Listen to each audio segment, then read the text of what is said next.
9 o'clock, welcome in. It is the Extra Point and Gamecock Central takeover of Firehouse Subs in Lexington, 109 Old Chapin Road, Tylerhead. West Mitchell, Chris Clark, going to be out here until noon. As always, store opens up in an hour. Come by and see us. Have a good time, grab some sandwiches, and enjoy hanging out here at Firehouse Subs. As always, Tuesday morning, we're expected to be joined here in a couple of minutes by Nick Pringle of Gamecock basketball, get his thoughts ahead of the season. But guys, still a whole lot to unpack from Saturday's game against LSU as well. Yeah, I mean, we're over our 24-hour rule, but there's still plenty to get into. Glad to be out here at Firehouse Subs as always. Shout out to Larry Chandler, our guy. Might be joined by Josh at some point. And from what I understand, we do have some free tickets to give away at some point. If he shows up. Well, we're giving them away anyway. True. So come on by. Not right now. No, not right now. When the store opens in an hour. Then you can come by. Before we dive into everything, as always, we have to start off the day with our Sandstorm Pick-Me-Up.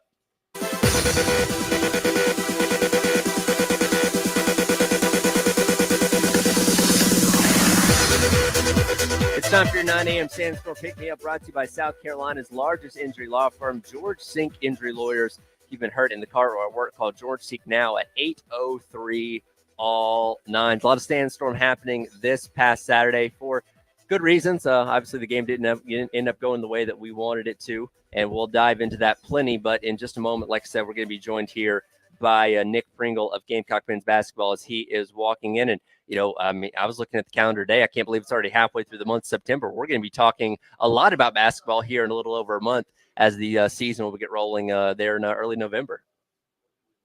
Yeah, I think, guys, looking forward to hearing from Nick here. Also going to talk to him a little bit about, I believe he's maybe taking over the Talon Cooper role off the court. Mm-hmm. So we're going to get into that a little bit. And excited, man. I know we're on football mode, but basically men's basketball, lots of excitement there as well. Right. Yeah, no, plenty of excitement. And again, that season a little under 2 months away, and especially coming off of an appearance in the NCAA tournament like they did a season ago. A lot of reason to be excited for what Lamont Paris's crew is going to do in year number 3. And Nick, first of all, thank you so much for joining us. I'm Tyler Head. This is Wes Mitchell, of course, Chris Clark there on the end. And thanks for hanging out with us. We're excited for your debut with Gamecock basketball here in about a month and a half. Definitely excited for sure.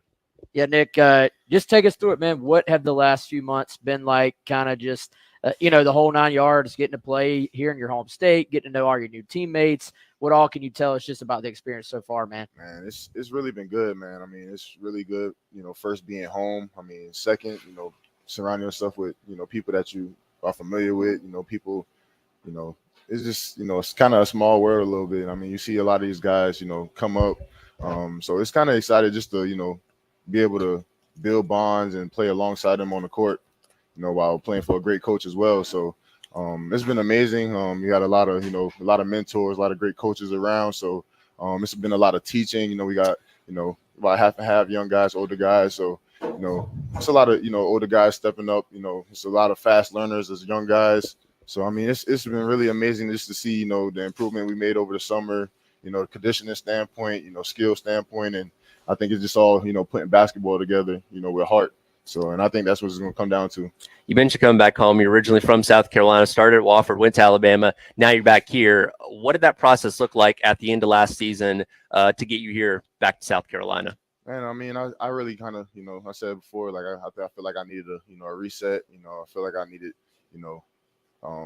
to play for someone, that could see me, possibly being a potential NBA player in the future, and feel like Lamont Paris is the perfect someone for that.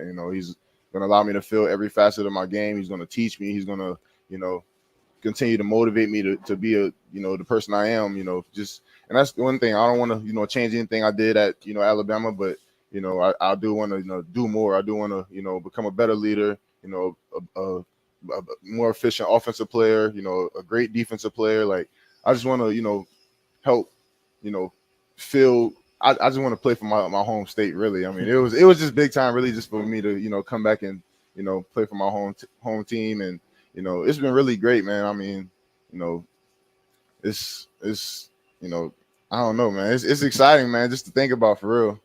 So, Nick, correct me if I'm wrong. I think there was a video that kind of leaked out when you committed. Did you tell the staff at a restaurant that you were committing? Is that right? Man, I couldn't even get my commitment out before. I literally had to rush find the pictures, this and that, because I seen everybody like recording, and I think my commitment was actually on Twitter before I got the post. So it was still a surreal moment. I mean, I did it really quick. Everybody was surprised. I mean, they thought I was going on another visit, but I mean, I just shut it down right then and there. Everybody just looking around the table like, what? Like everybody just got up excited. My mom started, tearing up a little. Like that was one of her big things too, me coming home. And I mean, it was just, very exciting to be able to do that. And the process, has been great since then. It's feel like I've been here, for forever, really.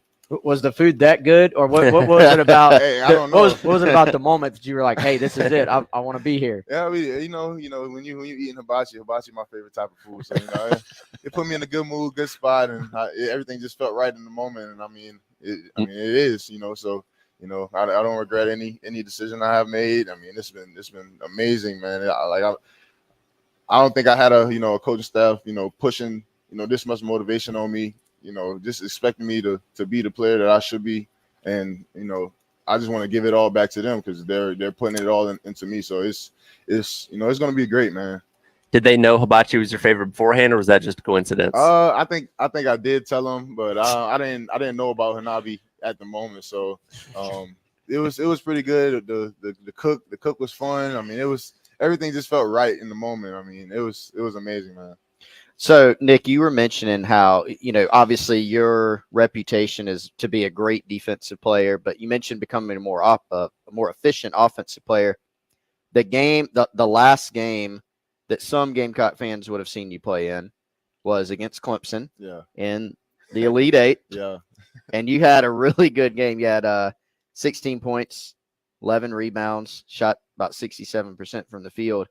Is that type of performance kind of what you're eyeing for this season? Oh, yeah, most definitely. I mean, just anything that can impact winning. I mean, whether it's, game-winning blocks or really double-doubles is a big-time thing. That's my goal this year. I mean, I really feel like I'm a player that has a caliber that's able to go out and do that. And I feel like, me not doing that every night is kind of, selling myself short. So, I want to train my mind, train my body to be able to go out there and do that every night, I feel like this is gonna be a team where it's gonna be this guy's game here, this guy's game here. Like it's gonna all start on defense though, and I feel like once we sit down, we got long athletic guys. Once we sit down, play defense, play in transition, like it's gonna be it's gonna be peaches and cream after that. Like we're gonna be pretty solid, man. If you're just joining us, we're here at Firehouse Subs, joined by Nick Pringle. This is a Gamecock Club interview. Nick, talk us through your game on the court, but more from a leadership standpoint. I've heard in practice you're a talker. You're a guy that's kind of constantly communicating with your teammates. Like you mentioned, this is a group where you do have a lot of new guys, and some of them are older transfers. You got Cam, who's maybe the young guy in the group. Where do you see sort of your role being in terms of just kind of trying to bring everybody together on the court? What's kind of your leadership style? Really, I growing up, I kind of, noticed that, everything that I did was pretty much contagious. Like, so my energy, the effort, the talk.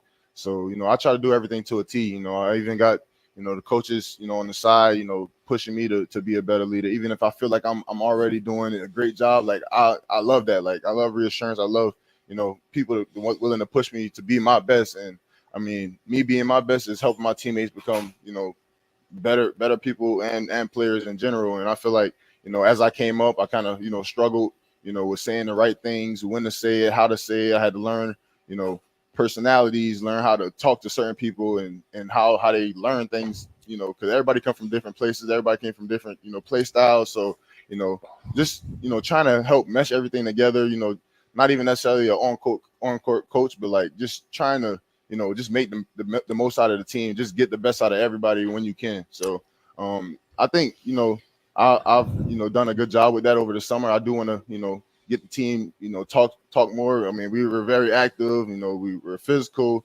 I mean, we're going to be in good in that standpoint, but I think it's all the little things like, floor dives and, hustling, like just doing all the little things. All the little things going to eventually put the puzzle together for us to be a successful team this year. Last season, Talon Cooper came in here as a transfer. I think he had 130 games of experience under his belt before playing at South Carolina, and he was very easily seen as that leader. I don't know if you got to know him or ever talked to him at any point. What have you heard about his leadership style and what he meant to this team a year ago? And I heard he was a very vocal guy. I don't know him personally. I know of him. I don't know him personally, but I heard he was a very great leader. I mean, he spoke up when he needed to. I mean, him and Michi was the two heads of the horse last year, and I feel like even I feel like my goal is to get everybody on that same level. I mean, even if I'm the most vocal leader, I want everybody, like even Colin, even Kobe, like I want those guys to step up, say what we have to say, just help this team be the best we can possible. I mean, I feel like communication and leadership will take us a long way. Nick, this is obviously a Gamecock Club interview, so can you talk to us a little bit about the community service aspect of NIL and kind of the way you can maybe use NIL to empower you to do things in the community, and just maybe that's a side of NIL that doesn't get talked about enough. How much have you maybe seen in your personal life NIL help you be able to do those things? I can say honestly, NIL definitely helped me. I actually hosted, a giveaway, a few weeks ago, which was very good. I mean, it didn't turn out, great. I had it on a Friday. It was right after school, so didn't get too much people to show up, but I did, eventually I had I think 120 supply bags, and I went to Eau Claire and gave them away there, and it felt great to me. I mean, I didn't want to just give it away and let them donate. I wanted to actually do it myself. I wanted to be involved with the community. Another instance, we went painting with some kids last week. That was fun. I didn't expect it to be like that. I mean, NIL. I mean, it's people just think about getting money, this and that, Like I don't really see it. I feel like you can really impact a lot of things with that. I mean, there's a lot of people struggling. It's a lot of people that needs things out there, and I feel like that's the way I would impact. Like I still want to go back to my city and do like a giveaway or a tour drive or something like that, just to inspire kids to eventually get to this point in their lives. Now, how are your painting skills? My painting skills is pretty good. I had 30-minute window, and I crushed it, so it was pretty cool. We do like to use these to let people get to know the athletes a little bit more off the court, off the field. So, what are your hidden talents? Do you have any kind of off the court hobbies or things that maybe people don't know about you? Other than painting, obviously. Hidden talents. I did play the trumpet growing up, so I think I'll still be a pretty good trumpet player. So if the band needs a fill-in during a game, you can hop over there. I'm so invested in the bands, so even at at Alabama, I was very invested into our band. I mean, a lot of people just see me as a selfless person. Like I interact with literally anybody. Like I'm just a selfless, person with a lot of personality. Like it's just fun, just being involved with a lot of things. And so yeah, if the band need me, I'm definitely down for it for sure. So we'll continue our conversation with Nick Pringle. We're broadcasting live at Firehouse Subs in Lexington. Tyler, Wes, and Chris go until noon on your Tuesday here on the game.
Welcome back in. It is the Extra Point and Gamecock Central hanging out at Firehouse Subs in Lexington, 109 Old Chapin Road. Tyler West, Chris Godin until noon, hanging out right now with Nick Pringle of Gamecock men's basketball for a few more minutes here. And Nick, I have to ask about this. You were here 2 seasons ago in the overtime game. You guys were able to escape. Crazy atmosphere that night. Obviously, a game that came down to the wire. You talk about the community, talk about the fan base here. Does anything stand out from you about that game of what that environment was like in Colonial Life that night? Man, I'll tell you, it was definitely a rough environment. I'll tell you that. I mean, I definitely had a lot of family in the stands. It was crazy though, man. Just I was teammates with Brandon Miller at that point, so it was all for us at that moment. But like it was amazing, man. It was crazy. Like fans were talking so much trash. You got fights in the crowd. It was just so much stuff going on. But it was a great environment in general. Like it was one of the best environments I played in, at an away game. So I don't know who's because family was in the crowd, but I think that's a plus for this year. I mean, sure. They'll be on your side now. Yeah, we're gonna pack it out. So it's gonna be really fun to see. I think the energy that they're gonna bring and give us. I mean, I think it's gonna carry us a long way. Nick, I was a huge fan of Talon Tuesday last year. Maybe my favorite show that exists last year. So I know there was one video. Are you truly the replacement host? Do we have our own show coming on social media? Can you tease that a little bit? Yeah, it's gonna be prime time with Pringle. Okay, it's gonna be similar to Till on Tuesdays. I mean, we got some stuff in the works, so we're gonna start getting that going soon. How excited are you about that? I'm excited about it. I mean, it's something new for me. I mean, it's like some script stuff, but it's different. I mean, I'm a major of communication, so it's something that I'll eventually be doing. So this would be a good start to start learning how to do so. I would say talk to you for 20 minutes. You definitely have the personality. Oh yeah, it seems like definitely. What do you want to do after I mean, communication, so communicating somehow, but do you want to analyze basketball? Do you want what do you want to do? I mean, it's really a lot of things I want to do. Definitely analyze basketball. I mean, I definitely want to be like a mentor to kids and just things like that. I think about other people than myself, so I really want to do stuff with youth and to teach them, give them my story. This help them avoid certain aspects of life, so it make it easier for them to eventually be successful. So I think that would be a big time. Is coaching a possibility? Is that coaching? Everybody really says that about me. I mean, I definitely got some work to go, but I say coaching is definitely something that I'll be interested in for real. I think the most important question: have you tried Lamont Paris's mac and cheese yet? No, I haven't. You have not. It's apparently legendary. That's what he says. That's the thing. That's the thing. I've heard about it too a little bit. Yeah. Okay. I ain't had that mac and cheese. I need that. Then. He brags about it quite a bit. Yeah. Okay.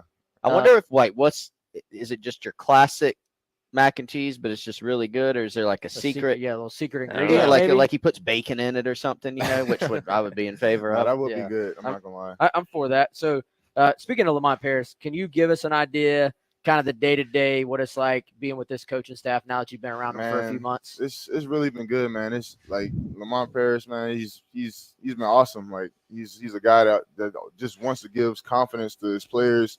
He wants to teach them the right thing, the right way to do things. I mean, he lets you play freely.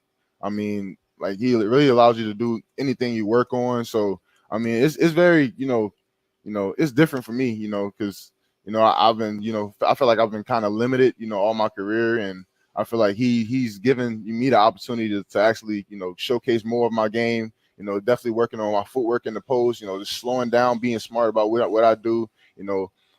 Connecting guys on the defensive end, and just making it's some small changes that he has defensively that I didn't do at Bama, but I mean it's easy changes. So I mean it's very inspirational just to see how great of a coach he is, man. Because I mean SEC Coach of the Year last year, like I mean that's not coincidental. I mean he's proven that he's done it at different levels. He did it in the SoCon. I played against him in the SoCon.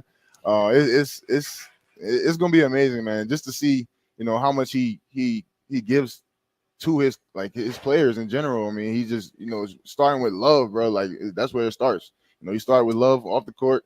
I mean, on the court. I mean, but he give you the tough love on the court as well. I mean, but I love the way he teaches and allows you to just be yourself. But he's trying to, just build you to be the best player you can possible. You come from one of the best programs in college basketball at Alabama. What kind of similarities do you see between what you saw there and what you're seeing here with what Coach Paris is building? Really, I really like the way we play. Honestly, I mean, he wants you to take smart shots. I mean, he's not against the mid range as Bama was, but I really feel like he just allows you to play your best game. He wants you to dominate in the post, get every post touch, and the unselfishness of this team. Like I feel like this is one of the most unselfish teams I've been on, and I don't know if it's because it's a mixture of younger, older guys, but I really feel like, this team is very unselfish and, like I said, anybody can go off on any given night. So I think that's very, inspiring to just be a part of this. Nick, we talked about the fan support and everything and the community on, I'm told, Saturday at the Akron football game. You're going to be signing autographs. Yes, I will. 4:20 until 5 o'clock. You and some teammates, I think, from the basketball program will be over there. So make sure you go check that out. You're excited about that? Definitely. I definitely love doing that too. I mean, even in the last signing we had, we kind of shut it down a little early, but I seen a couple of people that was still in line. I felt really bad. I just seen the first 3 people that was eyeing me. I was like, yeah, let me just go ahead and sign it. I walked it up to them. I didn't I'm just that type of person. I just like, giving back. If people want to meet me, I'm gonna take my time out my day to talk to them. I mean, you'll never see me, walking around grumpy, mad, or like I'm just open. I like doing that, man. It's exciting. Now, do you work on the autograph? Like, do you craft it, or is it more of a scribble? Or? No, I wouldn't say it's a scribble. I actually put my name. I try to take my time with it. I kind of perfected it a little bit. So I'm working on a shorter one though. Trying to more like a logo type signature. But I'm gonna stick to what I do now. I mean, I do it pretty fast. I mean, it's not that hard. So. Did you go to game day on Saturday, by the way? I didn't get to go out there. But you went to the game. I went to the game. I didn't go to the game day. I wish I did, but I heard people was out there from like 5 o'clock, probably before that. They were there the last night, day before. Yeah, last night. I believe that too. And I mean, that's for instance, I hope we get the same, energy. I mean, that's amazing, man. Like just seeing things like that. I mean, of course, I've seen game days, but I mean that in the rain, like that's amazing. That's different, and that's what being in Columbia is all about. I mean, it's. They got love for the sports. I mean, the fans are amazing. I mean, they want it as much as we do. So that's what you want. Have you perfected your towel waving for Sandstorm yet? I still kind of get it wrapped around my my wrist a little bit sometimes, but I've been taking bigger towels, so that's probably why. Okay. There you go. Hey, I'm curious. So, being a home state guy, being back in your home state, I should say, what do you think it's going to be like? The first time your name is announced and you're in the crowd and we're not doing football anymore, we're on a basketball court. What would that moment be like for you to be out there the first time? Man, it's going to be surreal, honestly. I mean, my brother, he passed away in 2018. He was a big South Carolina fan, football, basketball. I mean, that was his dream. I mean, I was in, 10th grade going to 11th grade when he passed. So he didn't get to see me, actually come out and be the player that I am today. So, literally everything I do is dedicated to him. My giveaway was Trace for Trey organization. That's like, I literally do everything for him. So I live by him. I feel like he gives me a lot of energy, to do the things that I do. I mean, I try to stay positive as much as I can, but, just hearing my name, announced for the first time, it's gonna be, it's gonna be crazy, man. Like, I have a lot of family members that got season tickets, so I know for a fact like they will be there. Like I just know how much support. I came from a village, bro, so I know like I'm gonna have a lot of people behind me, and I feel like having like 6, 7, 8 South Carolina guys on this team, like it's gonna be crazy, man. It's gonna be real love, and not even just fans. It's gonna be family in the crowd, so it's gonna make us do whatever to get our wins. Last thing for you here, got right about a minute. Obviously, people very excited about the NCAA tournament trip last year. From what you've seen of this team through practice and everything, why should people be more excited about this season? Hey, it's literally everybody. Like everybody's, has my build. That's all we have. Like everybody's just lengthy, athletic. Everybody just want to go get it, man. And so I mean, everybody. We're still, figuring out, where everyone's strong suit is, but it's coming together so easy. I mean, our bond on and off the court is crazy. I mean, like I don't think I build a bond with a team this fast. It was we just got together in what June. Like it wasn't even that long, but I feel like I've known these guys for about 5 years plus. Like that's how much we hang out. That's how much we talk and we joke with each other. I mean, it just feels like a real brotherhood over there, and that's very exciting just to see. Well, we can't wait to see it on the court. I mean, basketball season will be here before we know it, as we're already halfway through the month of September. Thanks for hanging out with us, and want to wish you and your teammates best of luck Man, this season. It's time to leave already. It Goes is. by that It is. fast, man. Yeah, It yeah. goes by that fast. Oh, yeah, But man. I absolutely appreciate you hanging out with us. Yeah, man. It's definitely great talking to you guys, man. For sure. Again, we're hanging out here at Firehouse Subs in Lexington, 109 Old Chapin Road, going until noon. Tyler, West, and Chris here on your Tuesday on the game.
Welcome back in. Extra point, Gamecock Central takeover of Firehouse subs in Lexington. Tyler Head, Westminster, Chris Clark along with you on your Tuesday. It is time for our Who Did the Heavy Lifting segment brought to you by our friends over at TEC Equipment Rental in West Columbia. And, well, I think not only South Carolina, a lot of teams in SEC and across college football had to do the heavy lifting of dealing with poor officiating over the course of the weekend. It seemed to be running rampant across college football, and I've felt the blunt of it here at South Carolina and spent most of the show yesterday talking about the questionable calls that did not go South Carolina's way in the loss to LSU. And Chris, you seek some answers from the league office in Birmingham. How'd that go? I don't think you got what you were looking for necessarily. I got exactly what I thought we would get. We got a generic statement. And guys, I didn't send in, hey, will y'all comment on the officiating? I did. And look, I knew what the outcome was going to be, but it was one of those things where you do it. Sure. To say this is how they responded, because it illustrates, I think, a larger point that we'll get into in a second. But yeah, the SEC basically said, a spokesman, answered me via email and said, hey, the SEC communicates directly with the head coaches. Those conversations are confidential. And I'd sent in not just, again, a generic request for comment. It was, hey, here's 5 calls. And it's so funny. Every time you talk to somebody about the weekend, they're like, well, what about this one? You're like, oh, yeah, add that to the list. Yeah. They just continue to come up. But I sent them 5, including the one that Brian Kelly had a quibble with on the punt punt block. Yep. And quibble? Is that a There's- funny word? There's our SAT word of the day. I didn't expect it. Yeah. I came up with it on the fly. But here's the point, guys. I mean, because it really just illustrates this. So, Tyler, you weren't here for this particular game, but you've heard about it. And Wes, you were obviously here covering the team. It was the week after South Carolina beat Georgia. Was. And I remember that one. Georgia was number 2, right? I think 3. 3. Yeah. So some similarities. You just had a big win. Yeah. On the road. You're looking, and we were all looking that weekend. Can South Carolina, can they take the next step? Can they string together back-to-back big wins? The game kicks off, and that week, it wasn't the calls that were made. It was the calls that were not made. You had the no call of the blatant offensive pass interference on the Florida touchdown. You had a Florida offensive tackle, not close, I could have seen either way, jump out of his stance well before the ball was snapped on a Florida touchdown run. And, of course, the most memorable of all, you had the 40-yard hold down the field on Israel Mukwamu. It was bad. After that game, it was so bad, so intense in terms of the pushback, the backlash, that Greg Sankey actually did kind of respond. He put out a letter. Now, the letter didn't actually say, hey, we blew some calls, we got some things wrong. The letter was, we have a Twitter account. We have a website. We let some media members be guest officials during spring games.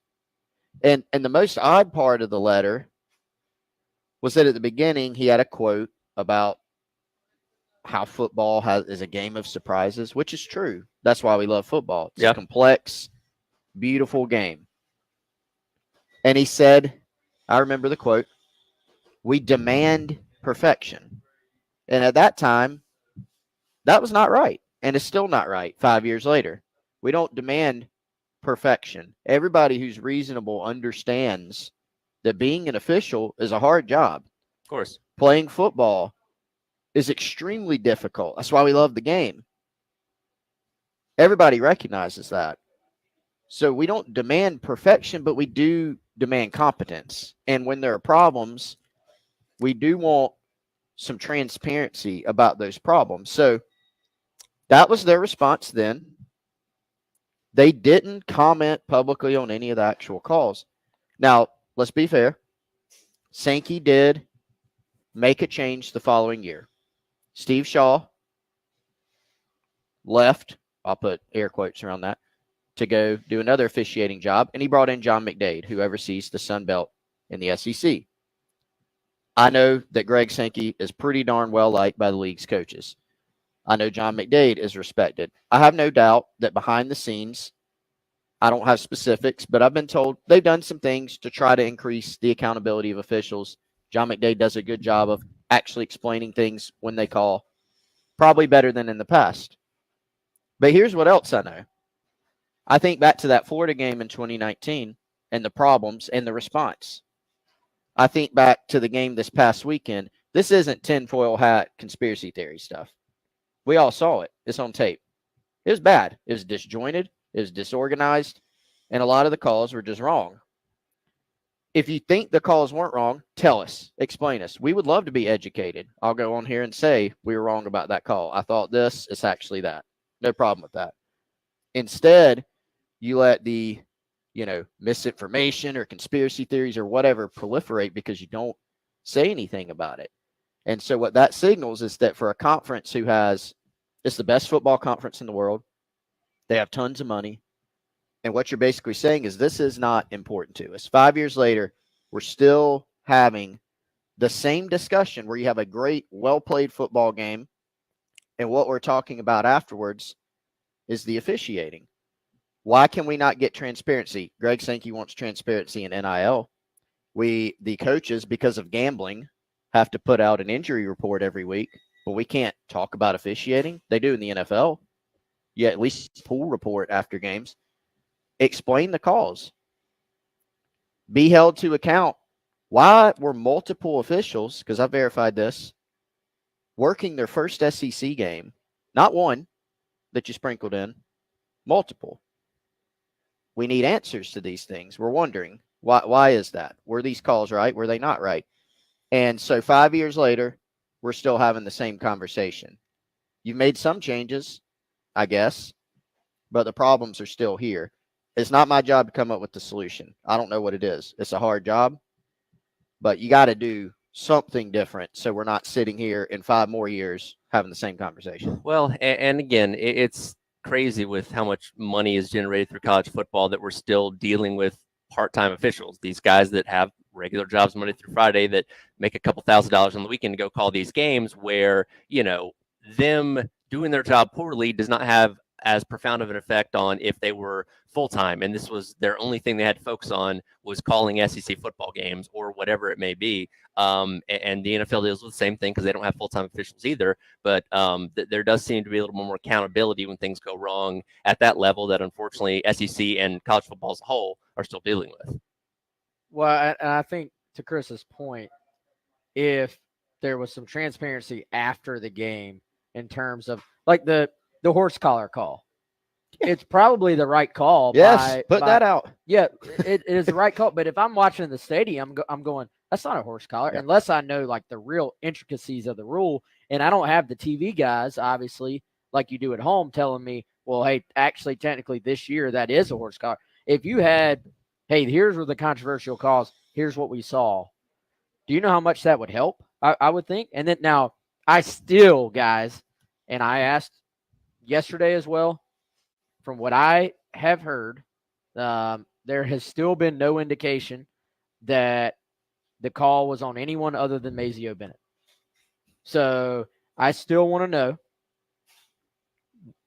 Give me, you know what I'm saying? Like, give me something. Like anything. With the second Kennard foul, if it's, hey, a quarterback by rule, like there's all these little things where you're like, oh, well, wow, that's the rule. And how many times are you like, well, that's a crappy rule, but the ref enforced it correctly? Like there's been multiple games I've watched on TV where the announcers will pop in and say, well, actually, this is by the rule. This is the right call. Why not tell us those things after the game? Yeah, it's certainly frustrating. And again, they spent basically 2 days talking about it at this point in time, but definitely sucks that South Carolina got the worst end of it Saturday in that loss to LSU. Coach Beamer coming up today at 1:00, by the way, for his usual Tuesday press conference. I'm sure he'll have some things, or at least be asked more about what happened with the officiating on Saturday. We're broadcasting live out at Firehouse Subs, 109 Old Chapin Road in Lexington. Tyler, West, and Chris, along with you on your Tuesday here in the game.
Ashford now on a crucial 3rd down and 1.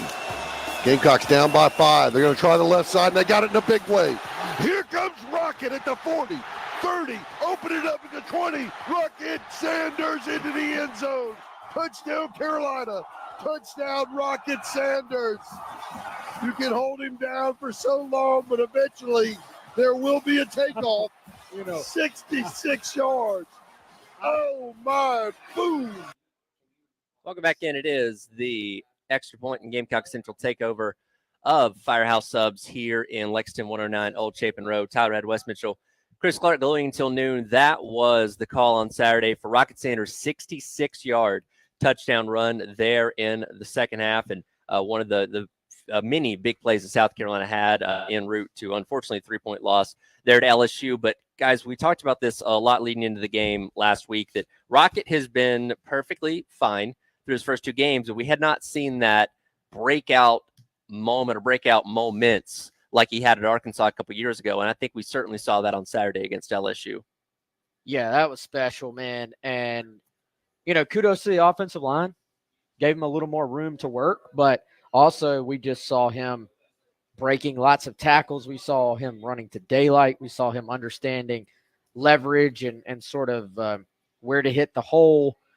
I mean, there was that one play very late where he reversed field and just made something out of nothing and gave South Carolina a chance. You could argue got hit out of bounds at the end of that play, especially if we're going to be ticky-tack about everything else. But,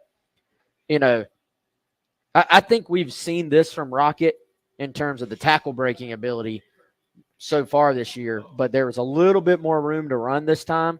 And, man, he took full advantage of it. And all of a sudden, with that big game, of course, aided by that huge run that we just heard, all of a sudden, he's on pace for 1,000 yards this year. Ooh. I didn't even realize that. I think he's at 285 now. Okay. It's in range. Yeah. And again, like, he was perfectly fine through those first couple of games, getting decent amounts of yards, and again, doing a lot of good by, breaking through that contact at or near the line of scrimmage that unfortunately South Carolina was not as good at a year ago. And you hope this is just him hitting his stride as we get into the stretch of facing the Ole Misses, facing the Alabamas, facing teams with very good defenses that are designed to stop the run a whole lot better than what you've seen these first couple weeks. I think the thing I was most encouraged about was on his first touchdown run where he quickly cut back to the left, like on a dime, which again, when you're dealing with lower body injuries, you obviously worry about that ability maybe being fractured, once you're back healed. But he certainly seems to be as healthy and as in true form as he was a couple years ago. Guys, is there are we reading in yet to, there's a little comment from Shane Beamer about kind of the rest of the running back room and wanting to, that's an area where I think we thought there's some depth in that room. It's mostly been Rocket so far. Matter of fact, I don't know if there's anybody in the league that has more carries at this point than Rocket. He's way up there. Well, for reference, Juju and Oscar Attaway have a combined 6 carries coming out of this past game. So it's pretty heavily tilted towards Rocket. And obviously, Lenore Sellers adds to the running game as well. So he's not a quasi-running back, but he certainly would be shouldering some of the load that other running backs might be taking. But we definitely thought, before the season started, there would be a lot of running backs getting touches this season that just have not happened yet. Yeah, so there hasn't maybe been quite as much production when the other guys have been in there. And, I think that's something going forward. Obviously, you love what you're getting out of Rocket Sanders. I'll be curious to see, Chris, do we start to see maybe the other guys get mixed in there a little bit more in terms of opportunities with the football, or do we see more guys get mixed in terms of actual, a Jawarn Howell maybe getting a carry or two here or there? What does all that look like for South Carolina moving forward? That definitely caught my attention, that little mention about trying to get some guys going other than Rocket at the running back position. Yeah, that has been – look, if you wanted a bell cow, you got him. But you would like to be able to spread the love a little bit more. And, so one question I had after, game 1, game 2, hey, does the staff want to split carries a little bit more? Shane Beamer a couple times has gone on record saying yes. And he's kind of brought it up on his own. I kind of wonder what that is. Like, what does that mean? Is there a pretty sizable gap between Rocket and number 2? I mean, we know Juju McDowell and Oscar Attaway, like these guys, all these guys that we mentioned, they're all talented players. But do they feel like, hey, as long as Rocket's good with this amount of carries, we got to give him that amount of carries? You do get the sense, though, they want to see maybe a little bit more. And hopefully this weekend will be a good time to see more of those guys. Gives you a better idea of what they can do in game, and then maybe you can carry that forward to the back half of the season.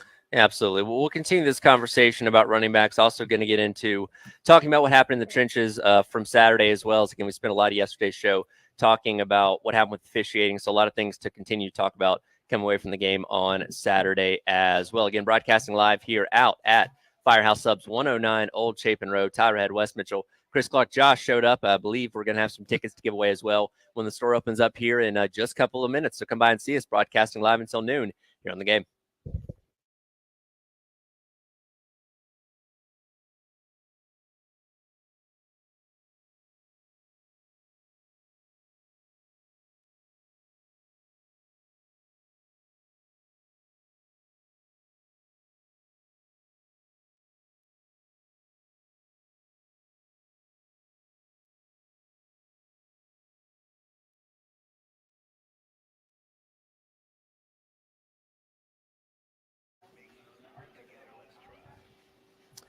Tyler Head here for our friends over at Canty Foundation Specialists. I tell you about it all the time, but I will remind you once again, you need to always keep your eye out for things going on around your home that might be a little bit odd. Things like cracks in your exterior brick, cracks in walls or above windows and door frames, doors or windows that might be sticking a little bit, uneven or bouncy floors, or cracks over your garage door. If you notice any of these problems with your home, you could have serious foundation issues. That's where our friends at Canty Foundation Specialists come in. They can send a professional out to your home to evaluate your foundation issues and get your family fixed up just right so you can live comfortably going forward. Go online to schedule an appointment today at cantycanfixit.com. Again, go online to schedule an appointment today with our friends at Canty Foundation Specialists.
all the benefit, none of the maintenance. Okay, so we bought it during COVID because we had a group and we had all the money back and so we're like, because they canceled it, so we're like, well, let's just buy a boat.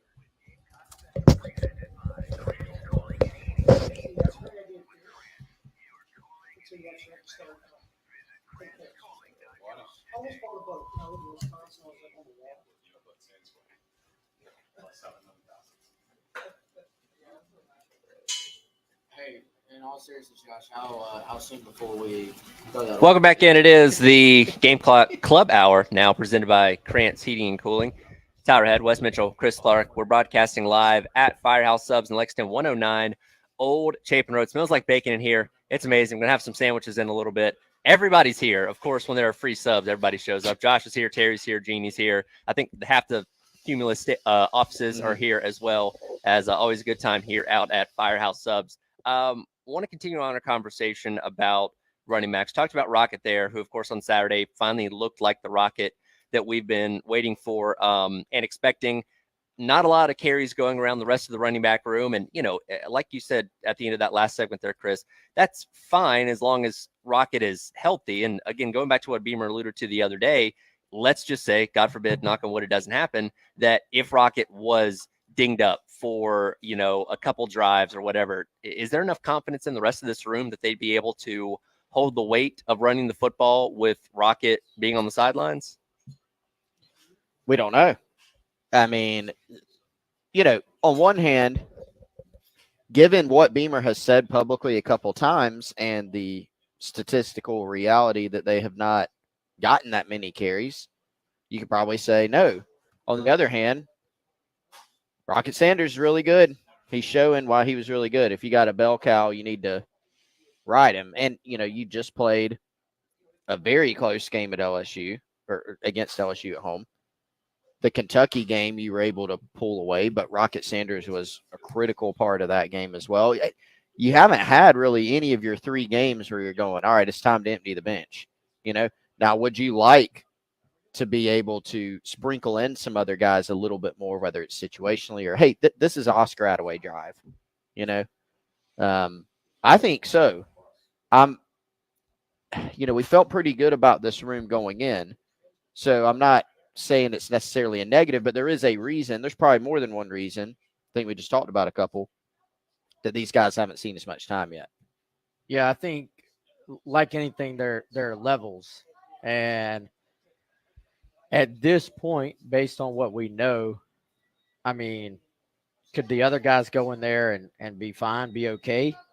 Absolutely. But I do think there's enough evidence that, I mean, Rocket was very, very highly regarded for a reason.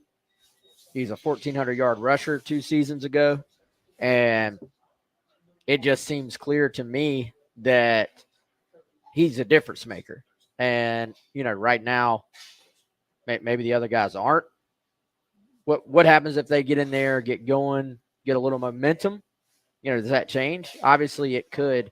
But I think the first 2 weeks, we really still saw where you really, if you were going to have success in the running game, you needed a guy in there who was going to break that first tackle. And we saw that with Rocket.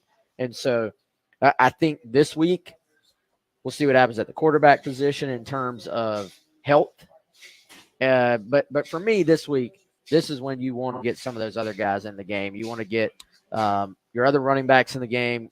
I would like to see what a Juwan Howell can do as well, since we heard a ton about him in the spring. And really, you only have so many opportunities where you're likely going to have a big lead. Akron, not very good. You're a 4-touchdown favorite almost. To me, this is the week to maybe rotate a lot of guys in and keep a little bit of that wear off of Rocket as well. While we're on the topic of this, and again, we didn't get to dive into this yesterday, there was a lot of questions from people, including myself, about the play calling towards the end of the game. And of course, Lenore Sellers was out for the most of the second half, tried to come back. It wasn't working. So Robbie Ashford's in there at quarterback. And that did make the offense a lot more one-dimensional because Robbie Ashford is more keen on running than his throwing ability there. But I went back and counted last night. Rocket only got 3 carries after that long touchdown run. You feel like, okay, if you're going to be one-dimensional, maybe get the ball into your best runners' hands a little bit more. And I get some of those were RPOs, which was, Ashford reading it and deciding to keep the ball. But it definitely was a little perplexing that maybe Rocket didn't get more carries towards the end of the game as in those final couple of drives. Yeah, and I think some of that was just, hey, South Carolina couldn't stay on the field. So when you only have, 9 plays during a stretch, how many are going to go to Rocket? They're going to key on him as well. A lot of those were, like you said, either RPOs or just zone reads where he's got to read it out and he's got to either hand off or give based on what the defense shows. So, I would have to go back and kind of look through each individual play, I think, to know what that was. But I think the bigger issue is just you could not make first downs late in the game. And I don't question them going maybe what some people would call a little conservative. At times, also, guys, you look at it and well, hey, Robbie ran this many times. He only threw this many times. A lot of times they were calling dropbacks, and he's either getting hit or taking off running as well. So that kind of skewed some of those numbers, too, in terms of run versus pass, not specifically what you're talking about with Rocket. But I saw some talk about, hey, let Robbie throw. Well, there were some throws called, Sure. and the ball just doesn't get out. And the final play for South Carolina on offense, it was Beamer said on Sunday an RPO. Mm-hmm.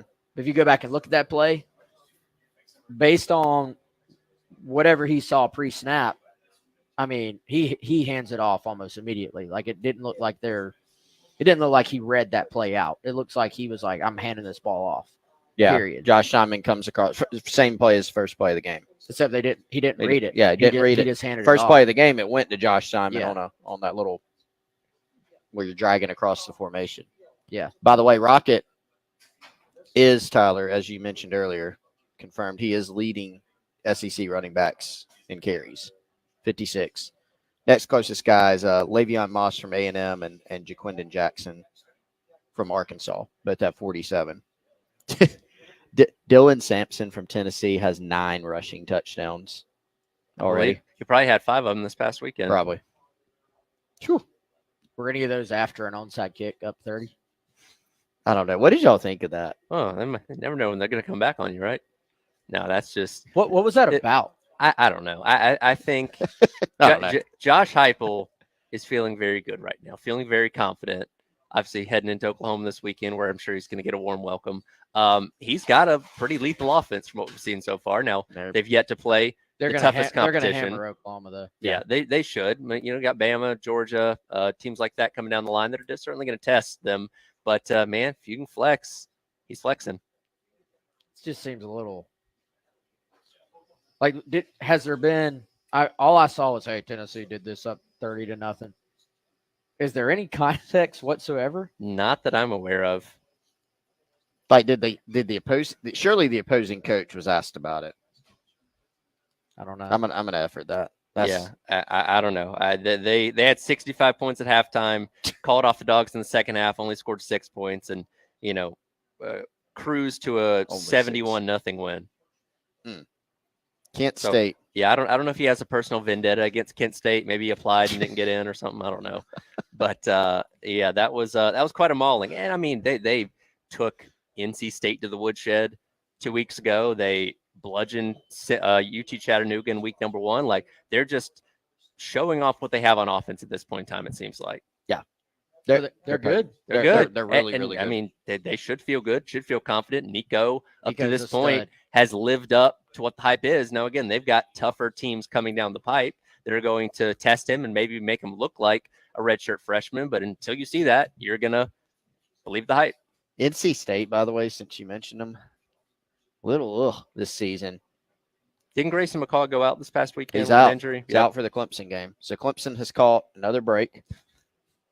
Lucky Tigers. I mean, seriously, like their schedule, everybody wrote them off. They got destroyed by Georgia. It's like their path to the playoff is still like if you're a pretty good team against their schedule, now you're looking up and down this thing saying NC State's not very good. They lost to Tennessee by 40. Which we thought early on early they looked good. Preseason, we thought NC State might be a pretty good team this year. I Yeah, feel but like. they beat LA Tech by 10. They beat Western Carolina by 17, but they were down like late in that game. Yeah. Florida State stinks. They're 0-3. I mean, Clemson plays in terms. Is NC State still ranked? Maybe they're in I the don't think back so. half of the top 25. If so, Yeah. they might not even be ranked. Their only other ranked team that they play is Louisville at home. That's it. So, Clemson won't do anything. Like they got a path to the playoff to where if they just play half decent. When Florida State has turned out to be awful, that made the ACC look a whole lot more winnable to a lot of teams. Because when we looked at Clemson's schedule, like, oh man, you still got to play Florida State. Like that's not going to be too hard of a game. It's not appeared. If you go through the schedule and if you can hold serve and you make the ACC title game, if you can go win that, you're in the playoff. NC State is no longer ranked based on what I'm looking at here. Yeah. So Louisville moved up a little bit. I think they're number 19. That's their, now that could adjust. Maybe some other teams end up being ranked. Maybe South Carolina's won by the end of the year. But that has no bearing on the ACC, but yeah, but from a resume standpoint, right. for them, the chances of them getting an at-large seem, because of their strength of schedule, not very good. By the way, despite the loss, South Carolina did still receive votes in this weekend's AP poll. 3 votes, down from I think it was 15 last week. So still being respected quite a bit from a national standpoint, despite the loss on Saturday. And obviously, if you win some of these games you have coming down the pipe, you'll certainly find your way into the top 25 sooner rather than later. But easier said than done. Akron this weekend, bye week, and then the tough games get here. Yeah, I mean the stretch they have coming up after this is crazy, but it does. If you were going to play those 3 teams, it sets up pretty well, I think, just in terms of having Akron, having the bye week, and then you assume you're going to be 3-1 with Ole Miss coming to town for what could be a night game, and we'll see what happens at that point. But I think you look at this team so far, and there really are a lot of questions that I think have been answered to the positive, if that makes sense, in terms of what do we think of this area preseason? And we don't know. I think most importantly, the defense, and you can look, they gave up 36 points on Saturday. There was so much that happened in that game. So many different, there were some big drives, like long drives by LSU. There were also some times where the defense got put in terrible spots, by turnovers offensively. So I think so far this defense is, if you had very high expectations for them to be fast and athletic and to be running to the football, that's who they are. And so I think whereas before there were maybe some games you circle and just say almost no chance, I think most of the games you go into now, you do feel like South Carolina has a shot based on what we have seen through 3 games. And that's what I want to get into coming up next. We haven't really spent any time talking about what happened on both lines of scrimmage for South Carolina on Saturdays. There were certainly still some very positive things take away from the loss there to LSU. Again, we're broadcasting live here at Firehouse Subs 109 Old Chapin Road. Tyler, West, and Chris. By the way, coming up on Thursday, the post-game show with Jay and Elijah and Jen Jensen, by the way. You're broadcasting live from CHW Cabinetry on Two Notch Road out here in Lexington as well, from 3 until 6. Again, that's coming up on Thursday. But we're out at Firehouse Upstay, going until noon on the Gamecock Club Hour, presented by Krantz Heating and Cooling here on the game.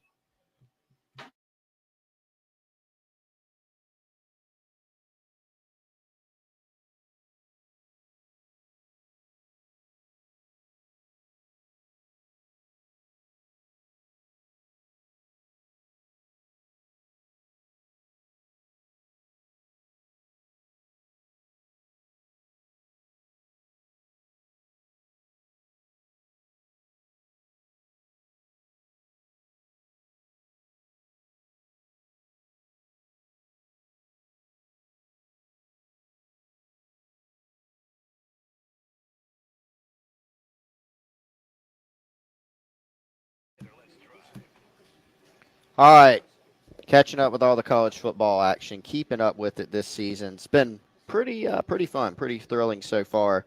If you want to make sure that you have the very best in audio-visual home theater setup, hit up our friends over at Integrated Media. Michael and Nathan, I've trusted them to come out to my home. They've been out to Wes's home as well.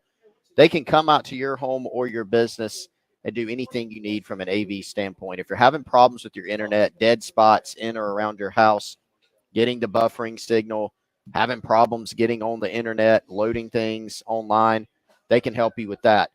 Putting in a system to make sure that you don't have any of those dead spots.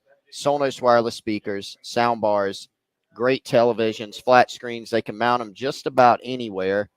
Professional installation, great equipment. You don't have to use the big box stores. IntegratedMediaInc.com or 803-948-8327. That's Integrated Media.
First and goal at the 10. A tight formation. Bennett in motion. Sellers hands off to Rocket. Stutter step right, left, 5.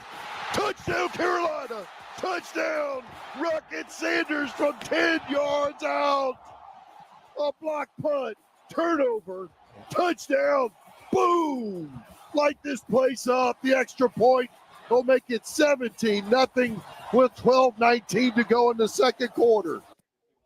Welcome back in. It is Gamecock Club Hour presented by Crayons Heating and Cooling. Tyler Head, Wes Mitchell, Chris Clark broadcasting live out of Firehouse Subs. Another highlight there from Rocket Sanders as he punched it in there on the touchdown after the block punt for South Carolina on Saturday. And we spent a lot of time already talking about what Rocket was able to do in the run game on Saturday against LSU. Want to dive into a little bit about the lines of scrimmage here, offensive and defensive line. Of course, the biggest battle we were looking towards going into the weekend was how was South Carolina's pass rush going to hold up against one of the best offensive lines in all of college football, 2 tackles that are very likely to be first or second rounders in next year's NFL draft. And at the end of the day, ended up with 1.5 sacks and 3 tackles for losses, including as well a goal line stand there in the third quarter. Now, the effect of the pass rush did wane a little bit as the game went along, but there's no denying that they were able to go in there and hold their own for most of the game against that tough LSU front. By the way, remind me, we got some more stuff to give away today. I've just been told. Okay, so fantastic. Remind me. But yeah, I thought they more than held their own in terms of the pass rush and just, you're talking about, like, there was that PFF graphic going around about dude gave up no pressures. Emory Jones. There ain't no way. Yeah, because he's the one that Kennard was on, which that doesn't make sense. There's no way. So, by the way, y'all know I lean on my Cole Kubelik podcast. Yep. And he brought that up. He's like, the only reason he wasn't credited with the pressures was because the other dudes got there first.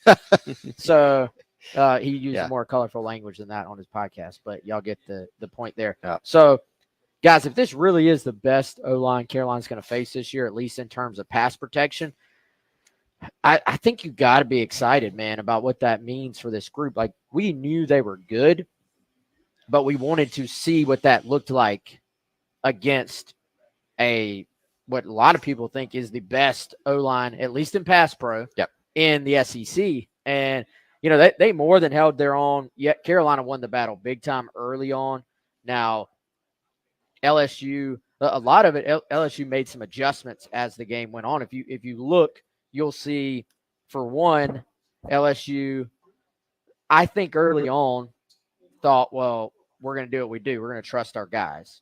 As the game went along, they would motion that tight end back into the backfield, or at least back into the box, maybe not the backfield, and say, we're going to max protect it, basically.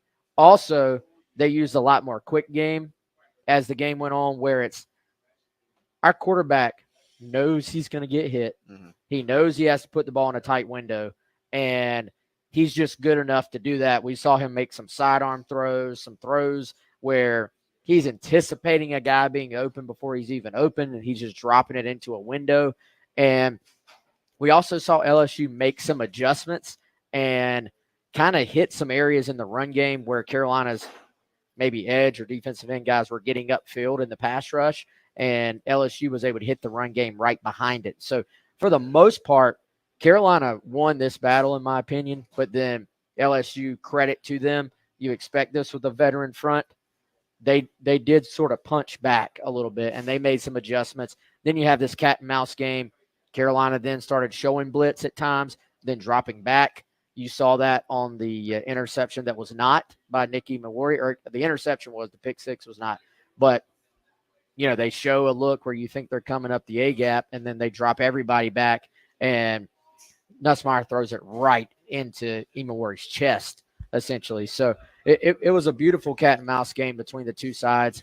But the big picture takeaway is you're going to face a lot of teams this year where, if you're Carolina, you feel really good about that matchup being in your favor. And I'm going to go ahead and tell you, the team I'm circling during sort of this little trio of really, really tough games on paper, Oklahoma is going to have to get a lot fixed up front, or that's a game Carolina very much could go on the road and win, because their D-line could potentially dominate that game. Yeah, I think there's a lot that we're still learning about, I think, all the teams in college football, because we have 3 games. But what we do have is 3 games as opposed to 0, or as opposed to 1. And I think the takeaway that we can have about this D-line is that they are really good, right? And I do think you made this point, Wes, more than once. And there's probably more than one reason for this. They're not an elite run-stopping team right now. Part of that is, I think, there is a big emphasis on rushing the passer and creating havoc and negative plays. Sometimes when you play like that, you get out of lanes and things of that nature. As a pass rush team, is this an elite pass rushing team? I think so, Yes. because you look at what they did against Kentucky, just beat them up. And, I didn't go look at the specific Georgia's D line versus Kentucky's line, but, that was a very close ball game. Carolina dominated that thing. LSU, I agree with you, Wes. If you look at just what's happening up front, LSU won the game. They scored more points. South Carolina won that thing from a pass rush standpoint against a team that, as you said, Wes, maybe the best pass rushing front in college football. Will Campbell, who may be the best left tackle in the country, had by far his lowest pass rush grade of the season from PFF. He was at a 47.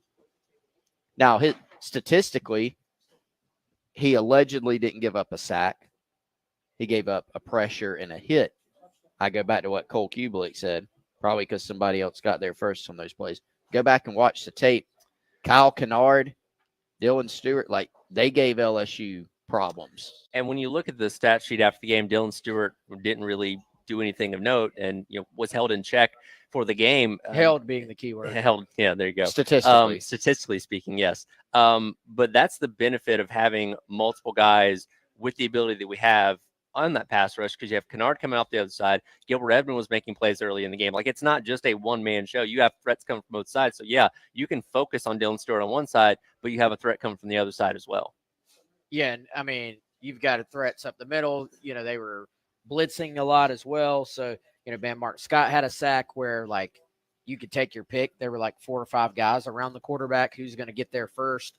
And so, and I will even say for a lot of this game, guys, there were too many chunk plays allowed in the running game, but there were a lot of zeros and ones allowed by South Carolina's run defense as well. I mean, LSU didn't just consistently get 5-6, 5-6, 5-6. It was, and a lot of it, again, going back to Kubelik, a lot of it was on whatever this adjustment was that they made. When they were just in their traditional running game, they didn't get it. I mean, really, it was Caden Durham. I mean, he rushed for 98 yards on 11 carries. Caleb Jackson was 7 for 27, which is 3.9 a carry. And Josh Williams was 10 for 20, which is 2 yards a carry, with a long of 5. So, I mean, you could tell from LSU's play calling, I thought they would come out and try to establish the run. I thought a lot of the game, maybe they were going, wow, we can't run the ball. There was some short yardage where they're having to throw, and there was some long yardage where they're having to run. They were having to call the game backwards to try and keep South Carolina kind of on their heels, I guess. And so that's a sign to me that the other side is pretty good, and that you don't necessarily trust your offensive line. If you're having to, it's like in baseball when you pitch backwards. They were play calling backwards. They're 3rd and long, so they're running the ball up the middle, 3rd or 4th and short, so they're throwing the football. That to me says you don't trust your offense or your offensive line to just go do what you would normally do in that situation. But whatever that, Kubelik said that he didn't even know what to call it, the scheme they went to where they popped a lot of their runs. It was not it was not inside zone. It was not duo.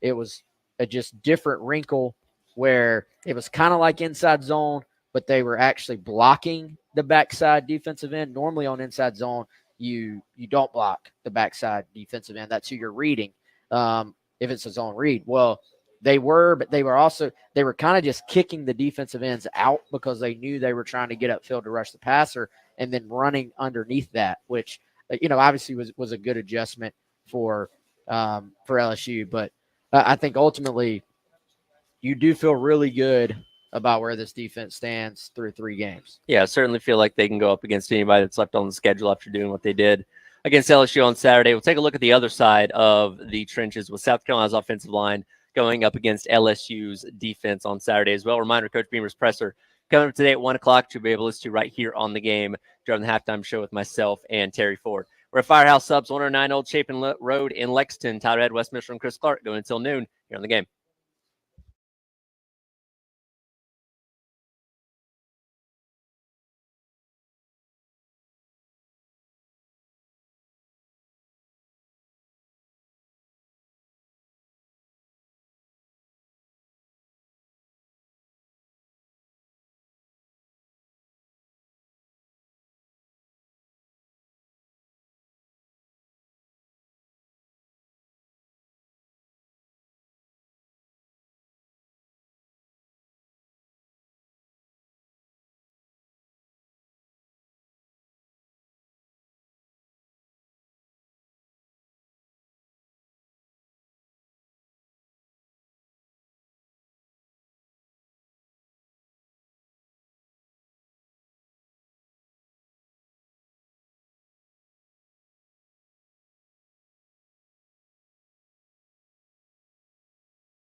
Welcome back in.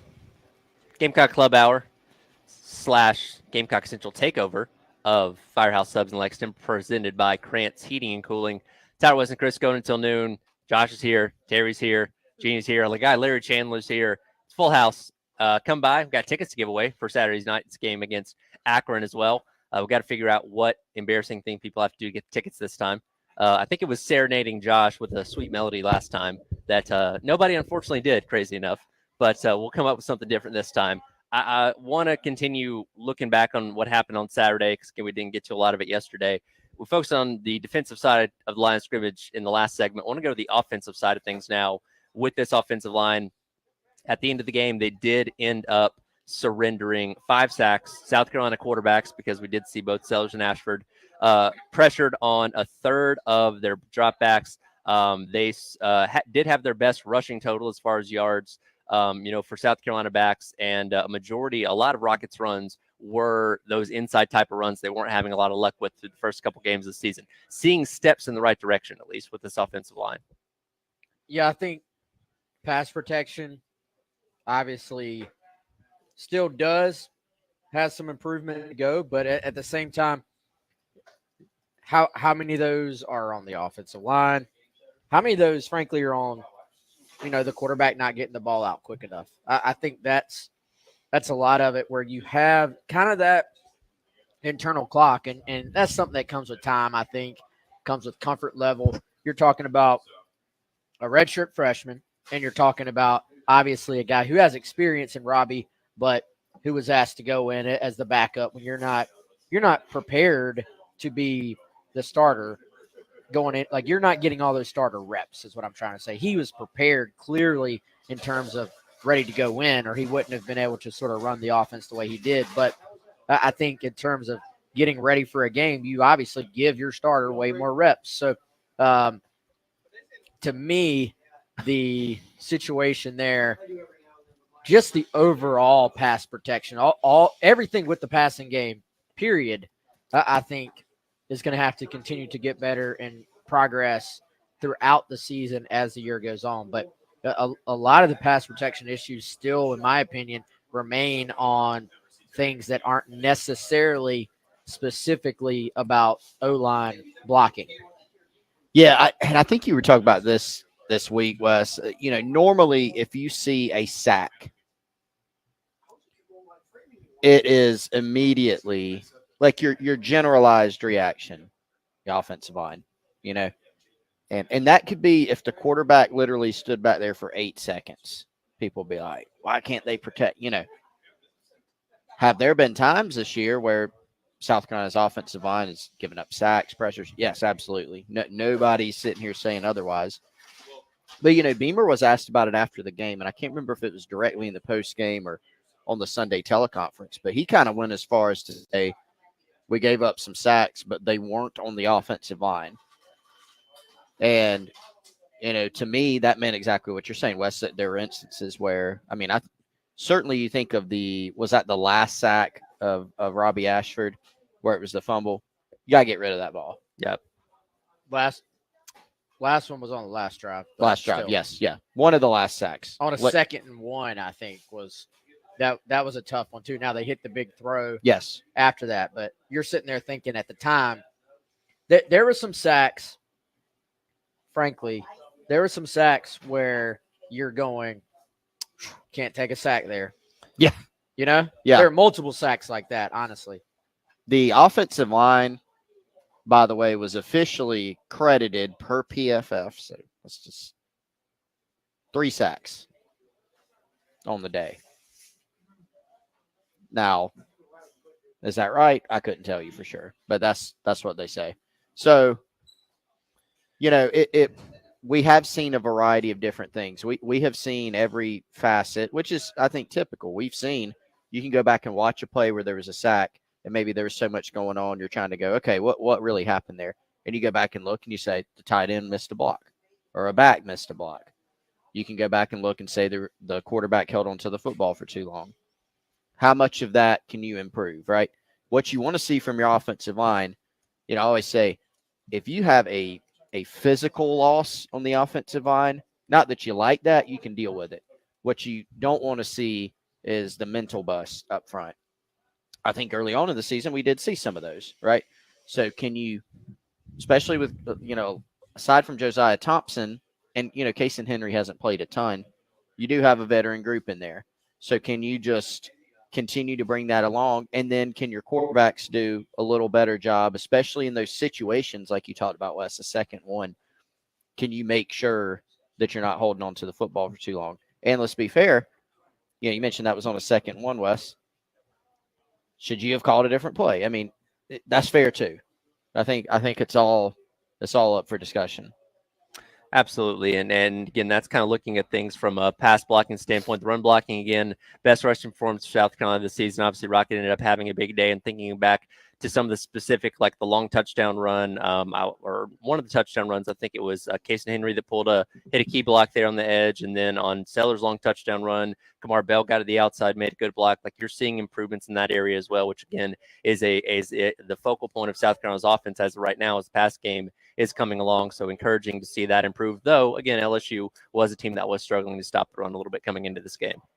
Well, and I think the ability of Sellers on that power read to just read it perfectly and then to press the hole and to cut the ball back as well. Like you're seeing, at least when healthy, the advantage of having a guy with that, for one, athleticism, but just the skill he has in order to do that, and the amount of maybe pressure that puts on a defense. I thought even, something about that play. We've seen Jared Brown a couple of times them show, all right, this is the guy we'll hand the ball to, either by motioning him into the backfield pre-snap or by using that jet sweep action. And so if I'm a defense, I'm going, hey, if 14 motions across, they will hand it off to him. And this time it's a read. Everybody flowed to the motion guy, in this case, Jared Brown. And, Sellers hit the hole perfectly. So there were some signs, I feel like, just in terms of a lot of run game success can be on timing as well. Like, do you get to the next level at the proper time? And I thought we saw a good bit of that on Saturday, which is obviously a great sign for this unit against a defense that, frankly, has not been great this year at stopping the run, but is still an SEC defense. And I would say probably an improving defense under Blake Baker. Yeah, not as bad as last season, certainly. And to go back to something, I think I mentioned this yesterday, man, so much that could get better for this South Carolina offense, so much that could get better. And whether or not some of those things improve are going to, kind of chart the course or be a huge factor in charting the course for how the remainder of the year goes. But, man, you got to look at this offense and also recognize that they did score 33 against LSU when Southern Cal scored 27. You got to look at this defense and say, hey, you put up a nice number of points, 24 offensive points on Kentucky, a good defense on the road. Georgia went down there and managed 13. Not a big transitive property guy, but that's all the data we have so far. And despite some of the warts of this offense, they've been able to make some things happen. A lot of it has been because of the explosive plays and the ground game. Yeah. Plenty more to get into, including an interesting conundrum for what you might do at quarterback this upcoming weekend against Akron with Lenore Sellers dealing with an injury. We'll get into that coming up next. By the way, craft beer cards still available on 1075game.com. You spend $30 brewery at 12 different craft beer locations. It's a $306 value, all yours for just $79. Again, go online to 1075game.com, click on the Sweet Deals tab, and purchase yourself a craft beer card. We'll wrap up hour number 2, broadcasting live out at the Firehouse Subs in Lexington, 109 Old Chapin Road. Tyler, Wes, and Chris going into noon. Come by and see us. We've got tickets to give away and plenty more here on the game.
Welcome back in. Gamecock Club Hour presented by Krantz Heating and Cooling. Tyrod Westminster, Chris Clark, along with you out at Firehouse Subs in Lexington, 109 Old Chapin Road. Again, come by and see us. Josh is here. Got some tickets to give away for Saturday night's game against Akron. If you come in and ask him nicely enough for them, he will actually give them to you. That's all it takes. And we're not even going to make you do anything embarrassing today. Literally just come in and say please, and he'll give you those tickets. It's interesting as we'll turn more of our attention to Akron coming up tomorrow. Let's hear what their head coach, Joe Moorhead, had to say when speaking to the media earlier on this week. But nonetheless, and Beamer will address this later on today with his presser, the latest on Lenora Sellers and his injury from Saturday, which again gets injured in the second quarter, goes to the locker room before halftime, comes out, tries to play in the third quarter. It's not working. They go with Ashford down the stretch. And clearly something is bothering Sellers. I believe they said it was an ankle sprain after the game. So you go into this game this weekend against Akron, a team that statistically very poor, one of the worst in all of FBS. They barely beat Colgate the other day. When you're barely beating toothpaste, that's usually not a good thing.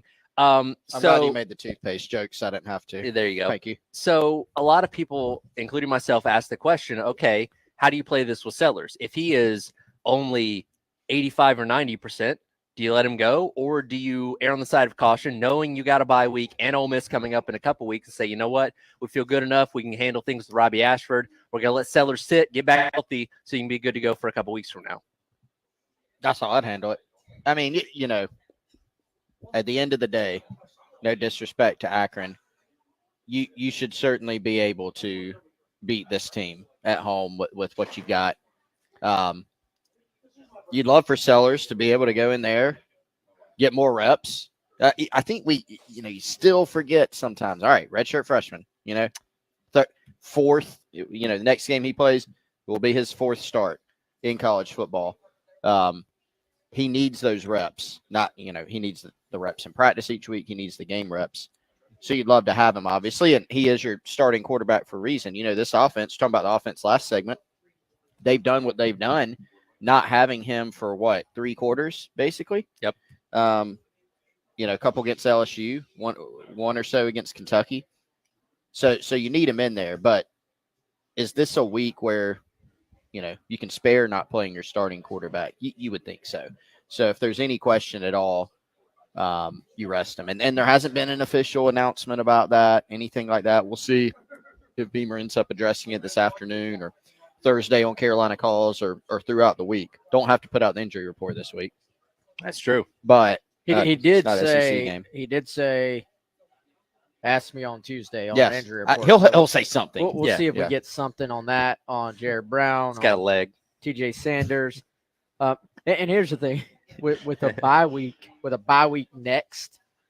I mean, you could basically have 20 days of rest. Yeah. Now not true Yes. rest. You're going to want him to practice leading up to the Ole Miss game, but 20 days of just kind of not getting hit, obviously. And you could have 13, 14 days, 15 days, maybe even, of him just staying off of the ankle. Yeah. And, ankles can be finicky. And here's the thing about a sprained ankle. Sprained ankle can mean 1,000 different things. And a sprained ankle can be, I rolled this thing and I'm back in 3 plays later, which was obviously not the case. A sprained ankle can be, I'm out for weeks, and usually it's somewhere in between. But sprained ankle can mean so many things that you obviously, for a guy who relies on his feet so much, I think you got to be as cautious as possible with bringing him back. And you're never gonna say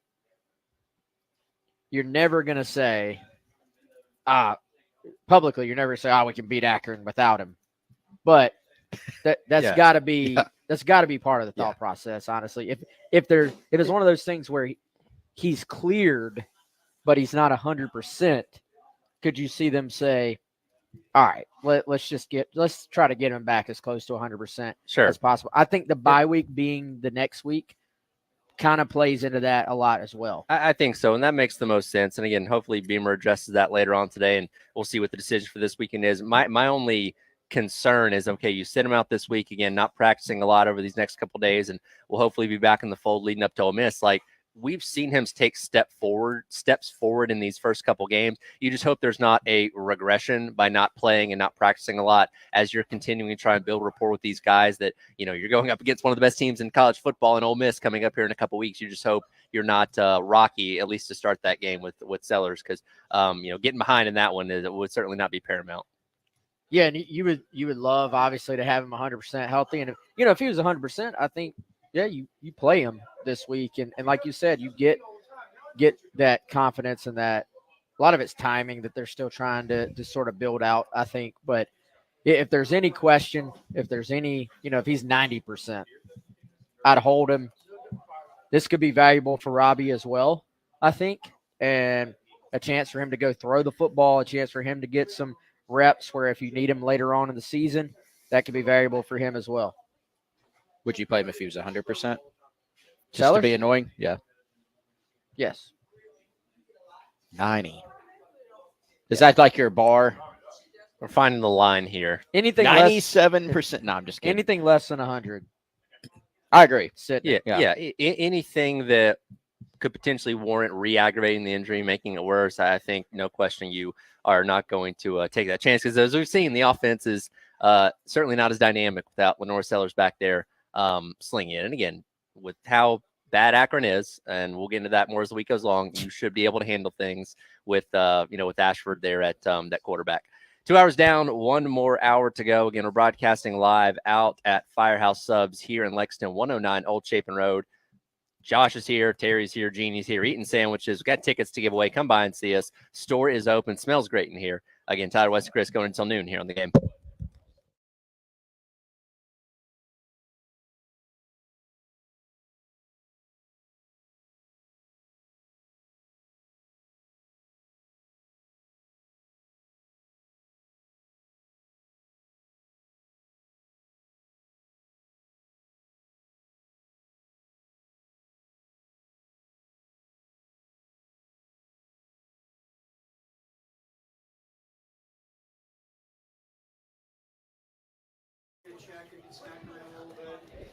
All right, if you are looking for a reliable and local HVAC service company, let me recommend my friends over at Krantz Cooling and Heating. Just actually got a text yesterday from someone here in the Midlands that I know well, a friend of mine. Said, hey, need a good HVAC guy. And I said, I got you covered. Send him over to Justin Krantz, general manager of Krantz Cooling and Heating. Family owned and operated business since 1983.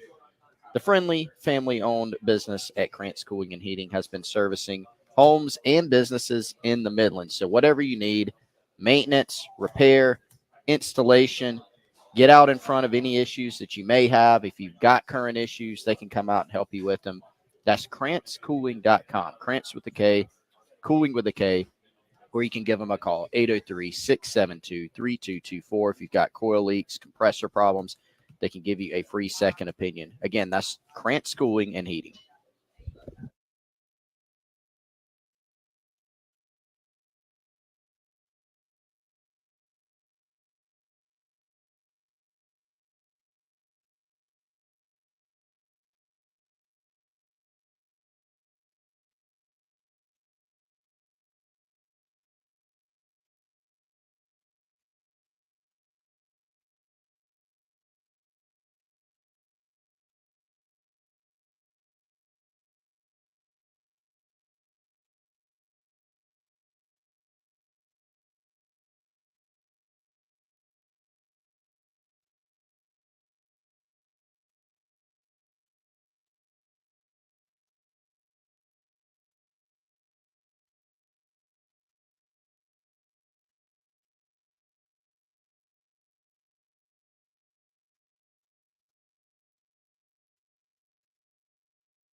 11 o'clock, welcome back in. Gamecock Central Takeover Hour presented by Firehouse Subs at Firehouse Subs. Tyler West and Chris at Firehouse Subs in Lexington, 109 Old Chapin Road. Another hour to go. Eating sandwiches, giving stuff away. Again, we got tickets to the Akron game. Just come in and ask Josh nicely, and we'll give you some of those for Saturday night at Williams-Brice Stadium. I just ate the Cajun turkey for the first time. They're not kidding. Very spicy. Jalapenos on that sandwich. I can't believe I've gone this long without giving it a shot, but very good. If you like spice, that is definitely one for you. By the way, if you want some free food, who does not love free food? I've been told we're going to do a tailgating Firehouse Subs catering giveaway. Okay. Whoa. This week. So we just got to figure out how to do it. Do we want them to show up? Do we Sure. want them to call in? I know Dave may want people to call him back at the studio. Maybe. So we could do that. I think so. That's probably what he wants. And Dave, why don't you feel lonely back there, Dave? So we'll effort that for you as the week goes along. How about that? So be on the lookout. Yeah, be on the lookout for that. That's for sure. Want to now that we've gotten 3 games into the season, we are a quarter of the way through the regular season. Obviously, hope South Carolina is playing some form of football in the month of December, bowl game or whatever it may be. So now that we have a little snapshot of what this team is against 3 different levels of opponents, again, a lesser opponent in Old Dominion that gave you Cotty Square, a SEC opponent in Kentucky that I'm not really sure if we know how good or bad they are just yet, given how they've performed the past 2 weeks. And then what we expect to be a pretty good team in LSU. An assessment as we kind of look around this entire team as a whole, go kind of position group by position group here and rank it whether we think they're better, worse, or right on track with where we thought they would be at this point in the season, sitting at 2-1, 3 games in, going into the Akron game coming this weekend. And of course, we'll start off with the biggest name there, that being Lenore Sellers at quarterback through 3 starts. I think there's some nuance there because remember how much airtime we spent talking about what are fair expectations for him. Mm-hmm. Like I think at the end of the day, no surprises for me in how it's played out. Now I will say this: the guy we saw against Kentucky and the guy we saw first half against LSU, like Lenoris, when he's been healthy, those 2 games is about along the lines of kind of what I expected. Now, were you shocked at all that looking back that there was a little bit of just game 1 jitters that affected his play going into that first game? No, of course not. But we kind of wondered, all right, is this a guy who just is so even kill that he's just going to be immune to all of that? And so we found out, yes, he is indeed, in fact, human. And there were some first game jitters, but I couldn't have been more impressed with the way after that happened in game 1, he said all the right things leading up to game 2, but with a young guy, you're kind of wondering, all right, well, now he's got to face an SEC defense for the first time. He's got to go on the road for the first time. Would it have been that surprising if he goes to Kentucky and doesn't have success early on and maybe starts to second guess things? Look at what Kentucky's defense did against Georgia. Yes. I mean, I've seen a lot of Carolina offenses face Kentucky defenses and just struggle to consistently move the ball. Like we always talk about how they are consistently, year in, year out, one of the better, well-coached defenses you're going to face.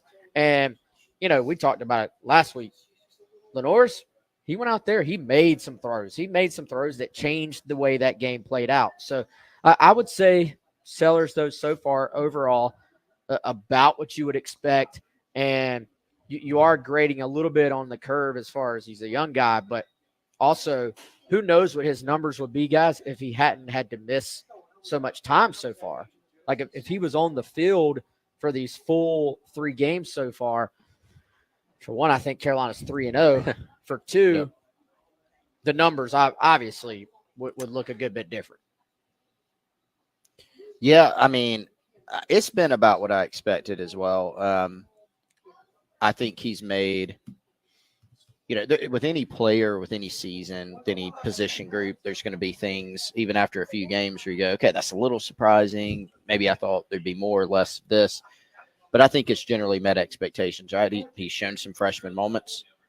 The one that people have pointed to that I think is fair. Got to take better care of the football at the end of the day. I think that's an area that the coaching staff, they'll continue to coach it. And I think he'll get better there. This is a guy, again, hate to keep saying it, he started 3 games. He's missed 3 quarters of those games. This is not close to a finished product. I think what he's already shown so far, if you're a quarterback and you run 75 yards against an SEC defense for a touchdown, okay. You look at some of the plays he made against a very good Kentucky team, right? Those things are impressive. Maybe even a little bit more impressive than I thought going in, if we're being honest. The turnovers, maybe ball security, maybe been a little bit worse. So the decision-making, the internal clock, the holding on to the football, protecting it better, those are things that I think can get better as he continues to gain experience. Yeah, I'll agree across the board here on right on track. I think a lot of us maybe thought the passing was going to be a little bit better. That's not all on him. There have been a lot of drops, a lot of, route running hasn't been as crisp as it needed to be through the first couple games. It seems to be moving in the right direction. But again, when he's not on the field for a lot of the game on Saturday and missing some time against Kentucky as well, that certainly, hurts that in that regard too. We'll move on to the run game. As I mentioned, it's primarily been Rocket Sanders and Lenore Sellers. Up to this point, Rocket had the breakout game we've been waiting for. This past weekend looked like the Rocket from 2 years ago. Again, you still have some work in progress when it comes to the offensive line and how they are run blocking for you. But overall, I'll just go ahead and throw mine out there. I think they're about on track with where I expected them to be, at least.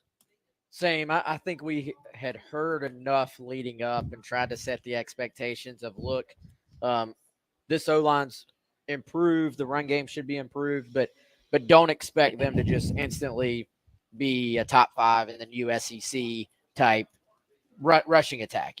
If anything, I would say if we want to get like highly detailed, Rocket has maybe been a little bit further along just in terms of the in between the tackles running, breaking tackles, as a guy who missed so much time last year and just didn't get a ton of reps in the offseason. He really has just kind of hit the ground and hasn't looked, hasn't looked like a guy who missed all that time at all. Like there didn't appear to be much rust. Is kind of maybe surprising to me. Also, I thought we would see a little bit more carries from the other guys in the running back room. That's been a little bit of a surprise. Yes. We talked about that earlier. I thought it would be a little bit more of a balance in terms of, 2, maybe 3 or 4 guys even getting the football. The running game has been mostly Rocket or the quarterback, whichever guy was in, which, that makes sense. But I just thought there would be a little bit more balance if we're talking about preseason expectations versus what we've seen. Yeah, generally about what we thought. I need to look up where Tyler, stat guy, or Wes, sorry, didn't mean to pass over you. Okay. But Tyler's our resident stat guy. I thought that was your wannabe job. Oh, kinda. Yeah, I do try to. Randomly I bring. pretend to bring. Yeah. Like every night I moonlight. Do we know where South Carolina ranks nationally, statistically, right now in rushing offense? 62nd. They average 165 yards per game. That's why I went to Tyler. He had it in his brain, apparently. Well, I'm already putting together my notes for There the you go. Akron game, so I've the updated So statistics. remember coming in, we did I think we did a buy or sell, or make your case, one of the two. Can South Carolina double their rushing total from last year? Well, they're well on the way to do they're that. about like almost exactly right there. And we also said, hey, that seems like a huge jump, but they were so poor there last year that in reality, like relatively, it's a big jump. But if you get there, you're kind of middle of the pack nationally. That's about where they are. They're almost exactly middle of the pack. So I think that lines up. Are there some little like micro surprises in there, like Sellers running more than we thought in game 1? Yes. But is it a surprise that Rocket Sanders looks like Rocket Sanders? No, not really, because we know he's a very talented back. He's shown it before us. Are we surprised that there is a big element of quarterback run in the offense? No. I think it's been about what we thought. Can it get a little bit better? Can you involve more guys? Can you get incrementally a little bit better? I think that's the key, a key to the rest of the season. I think you hope it can get a little more consistent. Now some of the running game, just that's how running games are. It's most of the time it's not 6. Like if you average 6 yards a carry, it's not 6 yards, 6 yards. It's 1 yard, 2 yards, 3 yards, 1 yard. 20-yard run. Like there is going to be some chunk aspect, but you do hope it's not just 66 and 88 right on 2 plays. Then maybe a bunch more that are kind of short yardage runs. So now I'll also say, 165, 62nd, you are still in that part of the season where a lot of teams you're being compared to have played just absolute cupcakes. Mm-hmm. And, so that's something Carolina, as we know, their opener, they did not blow out ODU the way maybe we thought, whereas some of these other teams did. So, if anything, the running game and the offense in general has looked far better against the 2 SEC teams they've played. Yes. Than they have against, ODU. So I think that's interesting to point out, interesting to kind of consider in this conversation. But really, the offense as well, like you look, 29 points a game, that's 76th, but also you've been without your starting quarterback for pretty much 3 quarters when you've only played 3 games. Mm-hmm. Yeah, there's room to go up from here. That's sure. why, you can't make too much about week 1. I know. Was it concerning? Oh, yeah. Yeah, because then you start thinking about, okay, your next 2 games are Kentucky on the road, LSU. Are you going to have to get better? Well, heck yeah, 100% you got to get better. But it's not unreasonable to think you could have, and that's what you've done. You bettered your competition, and you've seen some growth in the run game and in the offense. We'll continue looking at the offense, take a look at receivers, tight ends, as well as the offensive line coming up next. As we roll through the Gamecock Central Takeover Hour presented by Firehouse Subs on your Tuesday at Firehouse Subs in Lexington. Todd, West, and Chris going until noon here on the game.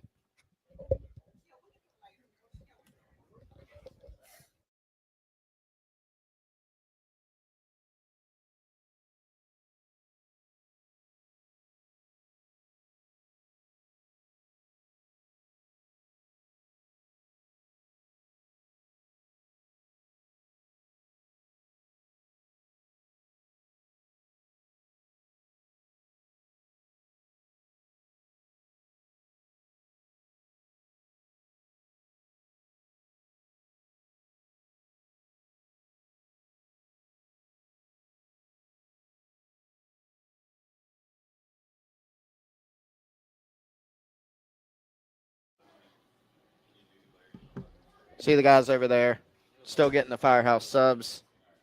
Terry Ford needs to stop packing up all of it. I'm not done. That's for sure.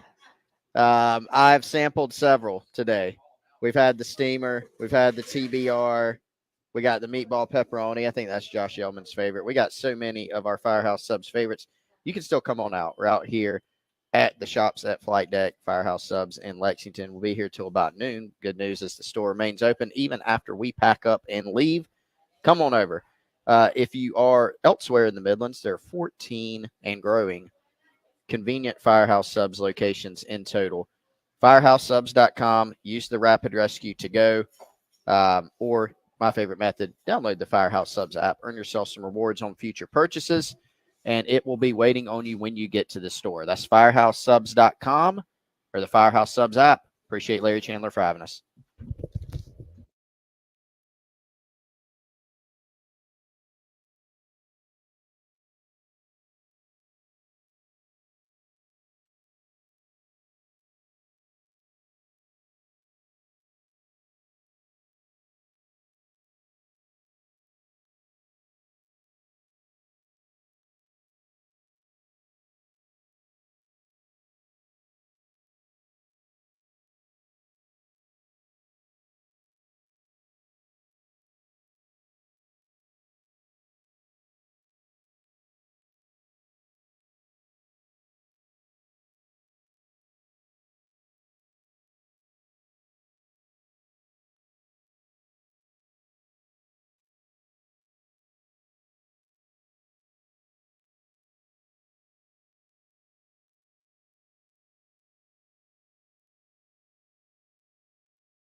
Welcome back in. Gamecock Central Takeover Hour presented by Firehouse Subs at Firehouse Subs in Lexington.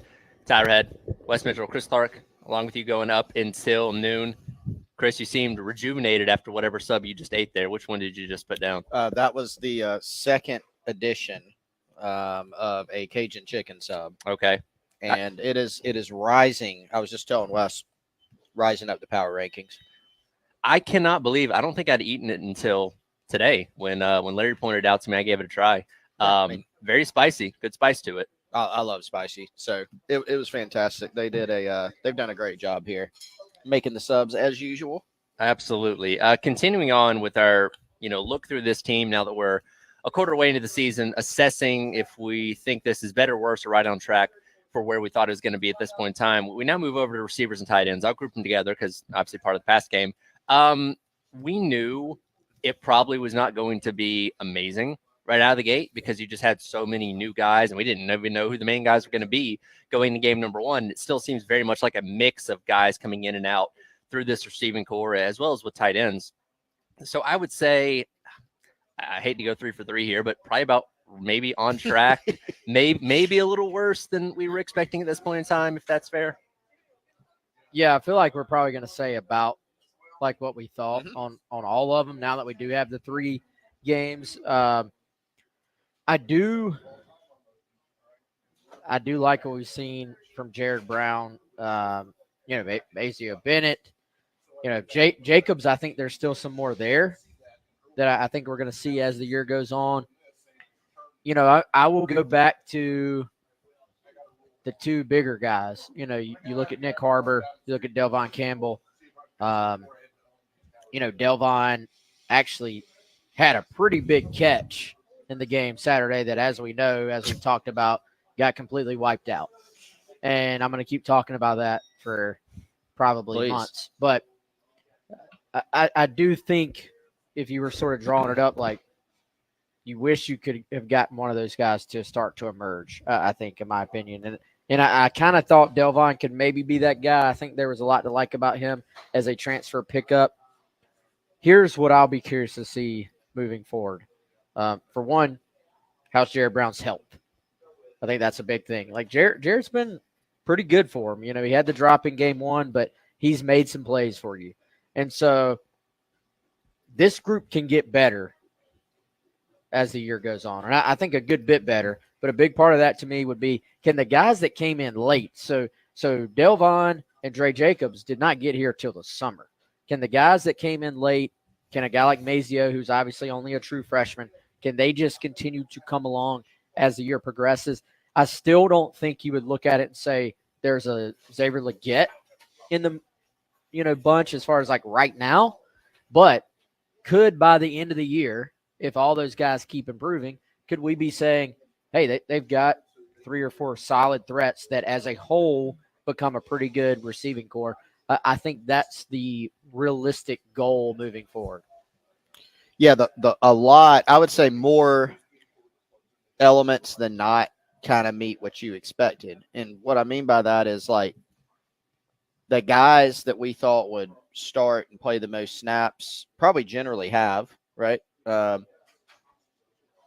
We knew that there was concern going in because this wasn't a proven group. Did they have more bodies, more capable talents going in than last year? Yes, in terms of depth. But the concern going in was, can they get enough guys to emerge?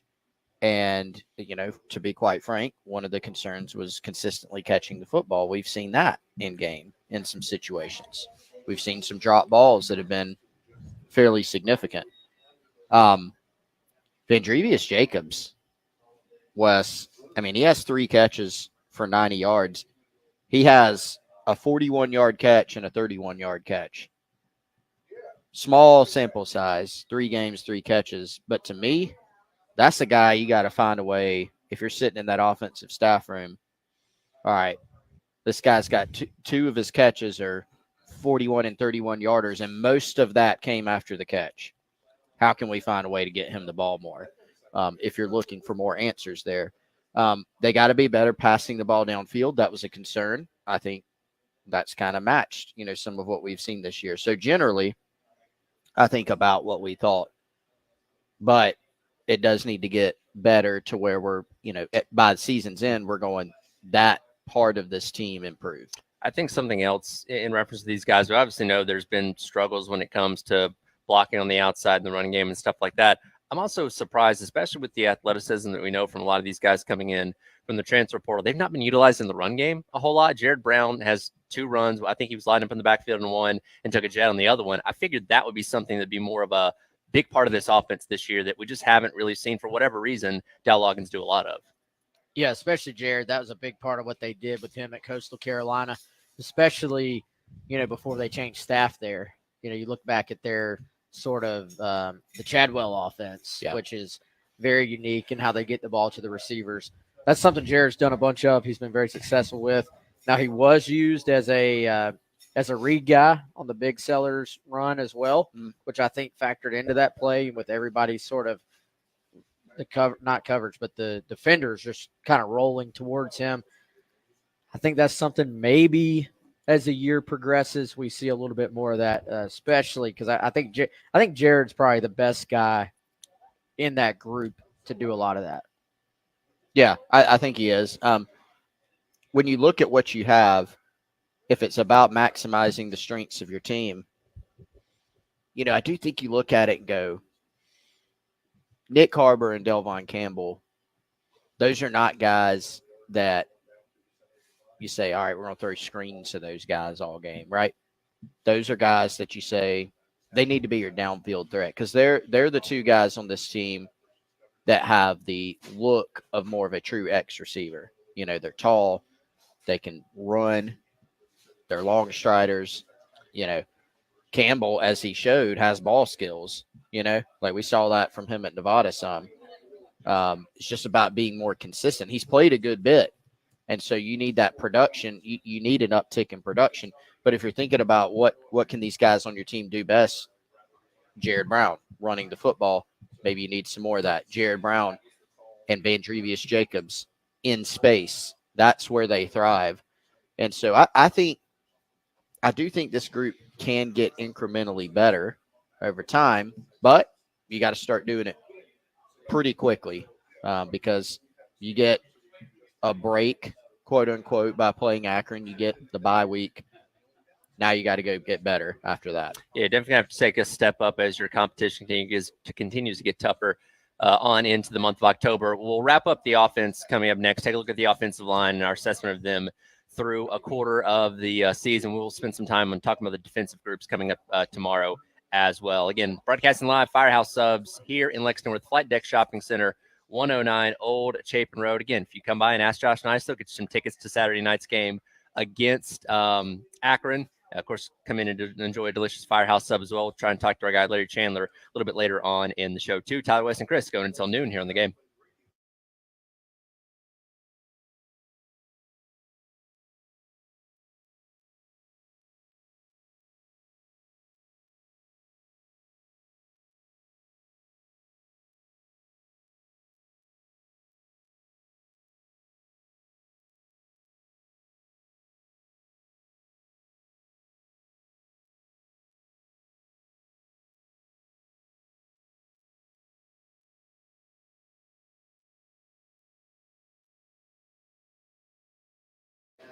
All right, guys, you're used to me telling you about our friends at Gold Line Framing. If you haven't been by, what are you waiting for? Head on over there or call them today, because they want to handle any and all of your custom framing needs.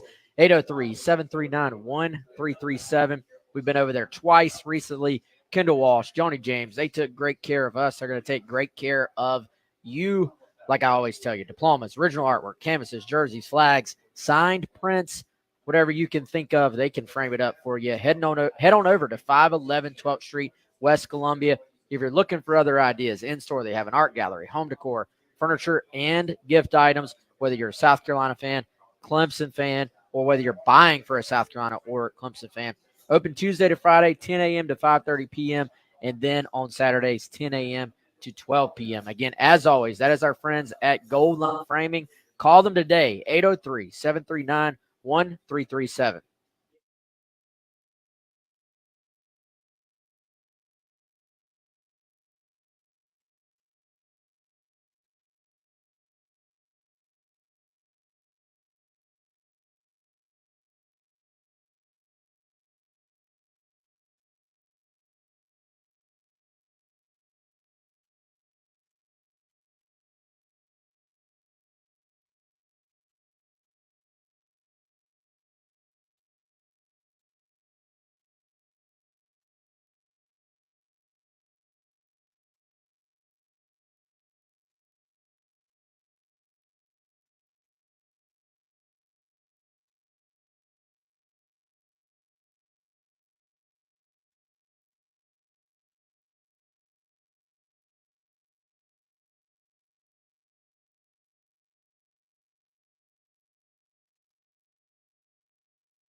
Presented by Firehouse Subs. Ty West and Chris out at Firehouse Subs in Lexington, 109 Old Chapin Road. About 30 more minutes here going up to noon. Giving some tickets away as we speak is Josh right next to me here. So still time to come by and get some tickets. Saturday night's game against Akron. Reminder, as always, on Friday nights, by the way, Love Chevrolet High School Football Scoreboard Show with Justin Hall and Elijah Campbell from 7 until 11 p.m. Letting you know everything going on around the Midlands with high school football.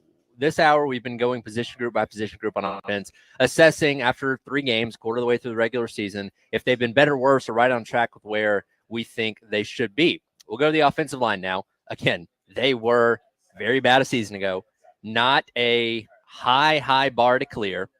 That being said, and I'll go to my statistics as I'm compiling for the Akron game coming up this weekend. Carolina currently ranks 132nd in sacks allowed with 13. This isn't all on the offensive line, but 133rd in tackles for loss allowed with 32. And the rush offense is currently 62nd overall, as you mentioned a little bit earlier, averaging 165 rush yards per game. Per Pro Football Focus, South Carolina's pass blocking ranks 14th in the SEC out of 16 teams, and the run blocking currently ranks 12th out of teams in the SEC. So, again, last year's was bad, not a very high bar to clear. I can't sit here and tell you it's necessarily been better, though, through 3 games. Better than you thought? Better than, well, that's the tough part. You know what I mean? You don't think it's been better than last year either? It's Are we talking about O-line or pass protection or all of it. All of it wrapped into Whole one. We're talking enchilada. about the O-lines for where you thought, and this isn't necessarily comparison to last year, but going into this season, are they better, worse, or right on track where you thought they would be this year specifically is the question. It's tough. I mean, I think they are they're about where I thought. I hate to do the thing too. Well, it's not all the O-line, but it's really not. Like, the ball has got to get thrown at times. Yeah. They've got to get the ball out. At least 2 of the hits against Kentucky were definitely not on O-line. Yeah. I'm talking about quarterback hits. Some of the runs, I mean, remember the perimeter blocking stuff for the run game in game 1. Yeah, I mean, I think it's one of those things where 2 things can be true. O-line probably does still need to be better. Is it about what we thought? Probably. Yeah, that's where I'm at. Because I think, obviously to answer the question, in order to answer the question, it depends on what your expectations are.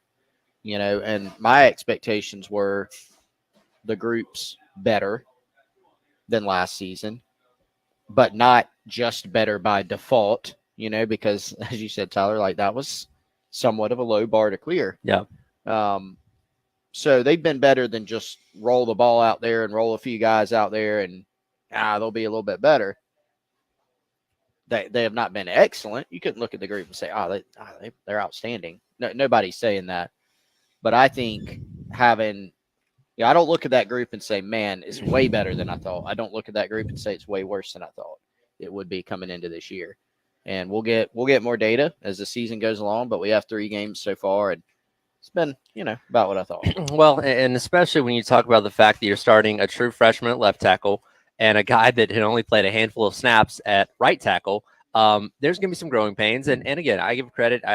Casey Henry, threw some good blocks on Saturday in the run game. So he's coming along, but there's still growing pains with those guys. We've seen Josiah Thompson get beat several times this year. And that's not an indictment on him as a bad player. It's just, hey, you're playing a much tougher level of football than you've ever played in your life. And, you were playing high school a year ago. So there was to be expected some bumps in the road with guys like that. And even on the interior, though, you had Rashawn Lee making some mistakes this past weekend with false starts and missing some blocks and things like that.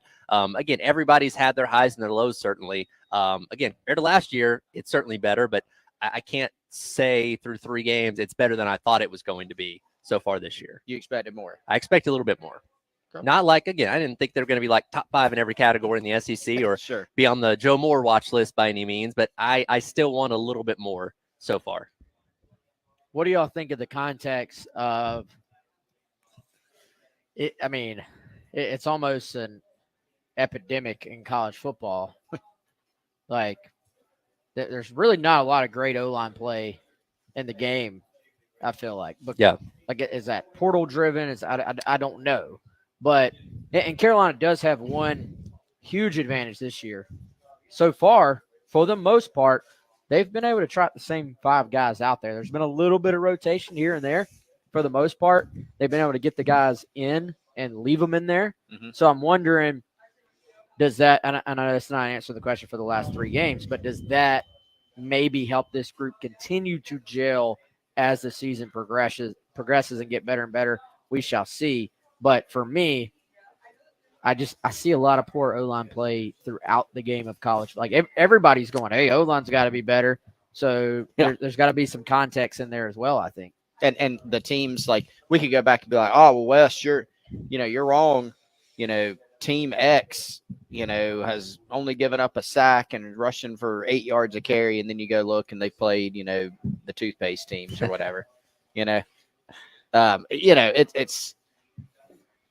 that I think some of that'll even out. But I think that's a good point, Wes. And a lot of it is, like, you look at what South Carolina did in the portal and what they did in terms of getting a guy like Dylan Stewart and the guys they had returning. Like, it's a little bit easier.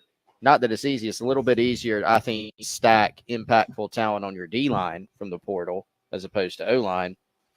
And there's just a lot of really, really talented defensive fronts in college football. And I think at the end of the day, the most important thing is obviously taking steps in the right direction as the season goes along. Again, we didn't expect them to be world beaters right out of the gate in the first couple games. Sure, did we expect more? Absolutely. But if you continue to see signs of improvement, that is a positive to where by the end of the season, we can feel like, okay, this is a solid offensive line. And, then we can debate, okay, who's coming back and who's going to be playing on the front 5, next year when we get to that point in time. But at least you can see, not in every area, but in game by game, you're seeing steps in the right direction, which gives you optimism as the season rolls along. Yeah, like I said earlier, I don't think you look at any of these games anymore and just say that's an unwinnable game. I think now Alabama on the road, that's still going to be very tough. But we've also, now some of that depends on, hey, what Alabama do you get that day? Like, we've seen them. Yeah. South Florida hung around with them pretty much all game until they put it away in the end. So I think, this team is in some ways where we thought they were going to be, but also maybe there's no area on this team that you look at and say it is decidedly worse than we thought, which some local media would be having this conversation about the team they cover, and that would not be the case. Like, what would Florida State be saying if they were having this same conversation? About, like, every position. Yes. Yes. So I think for South Carolina, I don't want to say the season has played out the best it could. The best would be sitting here 3-0. Yes. You at least, especially if you were like kind of just, I don't want to say out, but if you were very much wait and see on this team, do you think if you came in saying, I don't know about this team, have you seen enough? Like, if you're out there listening, or, one of our texters, if you were like, I don't think this team's going to be very good, have you seen enough to think, well, this team has a shot? Like, I think this is a good football team. Now, you're playing a lot of good football teams, so we'll see where it all shakes out. But there is, to steal Chris's phrase, there is a lot to like about this football team. Well, Kentucky is 1-2 and 0-2 in the SEC. They're a good football team. 2 very different games in the SEC that they played. 2 very different games, but that's still like a good, talented, experienced football team. Now at the end of there's a couple different definitions of good, I think. Like, at the end of the year, if you're 4-8, you're not a good team. Unless you're the best 4-8 team like Nebraska was that time. That's right, exactly. But Kentucky's a good football team. Yeah. Look, you look at their talent, their defense, like what they just did with Georgia. I don't know how many games they'll win, but they're good. Like, you could be the most negative person in the world about Gamecock athletics. I think everybody would look at this year's team and say they look improved. over the product that we saw last year. We'll see what Yeah. that ultimately means in terms of wins and losses. I think it's interesting, just fresh coming off of the LSU game. I think we looked at that for a lot of the offseasons, like, phew, that's going to be a tough hill to climb competing with a team like that. But after 2 games, certainly after the Kentucky game, we said, no, this is a South Carolina team that has a chance against LSU. And again, if things go differently with some officiating there in that game, we're probably talking about South Carolina being 3-0 and winning that game. And I think as we look down the rest of the schedule, yes, Ole Miss, Alabama, those certainly look like bears, but I'm not sitting here saying, well, I expect South Carolina to get blown out by 50 points. Like, they could make those games interesting, and there is always going to be a pathway to win those games. Certain things happen, and I don't know if we were going to be able to say that comfortably going into the season. Well, I'll be honest. After watching Ole Miss the first couple of games, especially first game, like watching Ole Miss game 1 and South Carolina game 1, I was sitting there looking ahead to that game like, that could be brutal. Yeah. And now I still think that's a tough matchup, and that's because I think Ole Miss is a tough matchup for pretty much everybody they're going to play this year. But now you look at it, you're like at home, potential night game, like that. I don't want to say you're going to be favored because you're not, but it is a winnable game now for South Carolina, which I probably would not have said that a few weeks ago. So these things will shift more as the year goes on. We know that, but you're already starting to see a little bit of this, something we talked about prior to the year. How does it shift as the game kind of goes along in terms of this is what we think this team is, and this is what we think that team is, who's better than we thought, who's worse than we thought, and who is about the same. Vandy's jumped all over that where hey, they're better. Well, wait, no, are they losing to Georgia State? They might still be still be Vandy. Still kind of bad. Yeah. Still Vandy. Again, that was our assessment of where we think the offense stands on what we've Steven seen says through. we're liars, by the way. So Yeah, well, appreciate that, Steven. Steven says a lot of things, but Liars. anyways, that's kind of our assessment Pretty big accusation of like, where but, we right. where we stand with this team 3 games through the season. We'll dive into the defense tomorrow and go position group by position group there as well. We'll wrap up today's edition of the Gamecock Central Takeover Hour presented by Firehouse Subs, talking to our guy Larry Chandler, get his thoughts on what he's seen through the Gamecocks through 3 games so far as we're broadcasting live at Firehouse Subs in Lexington going until noon here on the game.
Welcome back in. Gamecock Central Takeover Hour presented by Firehouse Subs.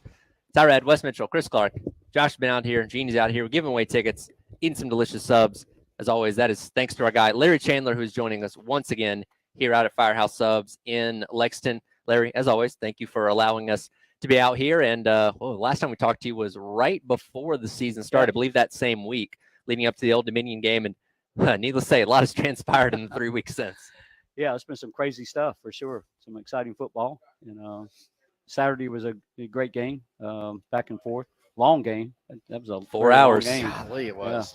Yeah. I thought that running clock was supposed to speed things up, but I guess when you throw 40 flags, that slows things down. At least it wasn't 100 degrees Saturday. True. But anyway, yeah, good start. I mean, we got a great team. I think a lot of good stuff so far. And I know we wanted Saturday, but those things happen. But got to learn from them and move on.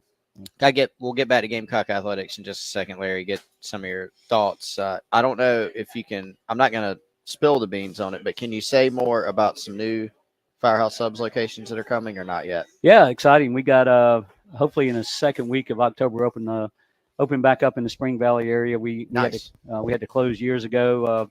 Had the main tenant there kind of tore our building down, put gas pumps. Like we need more gas pumps over there. But, so we're getting back over. we're excited to get back in Spring Valley. We've broken ground in Spirits Creek Church Road, right off the exit, and also in Orangeburg, second one in Orangeburg. So those last two are probably going to open the first quarter of next year. So outstanding. So that will make 16.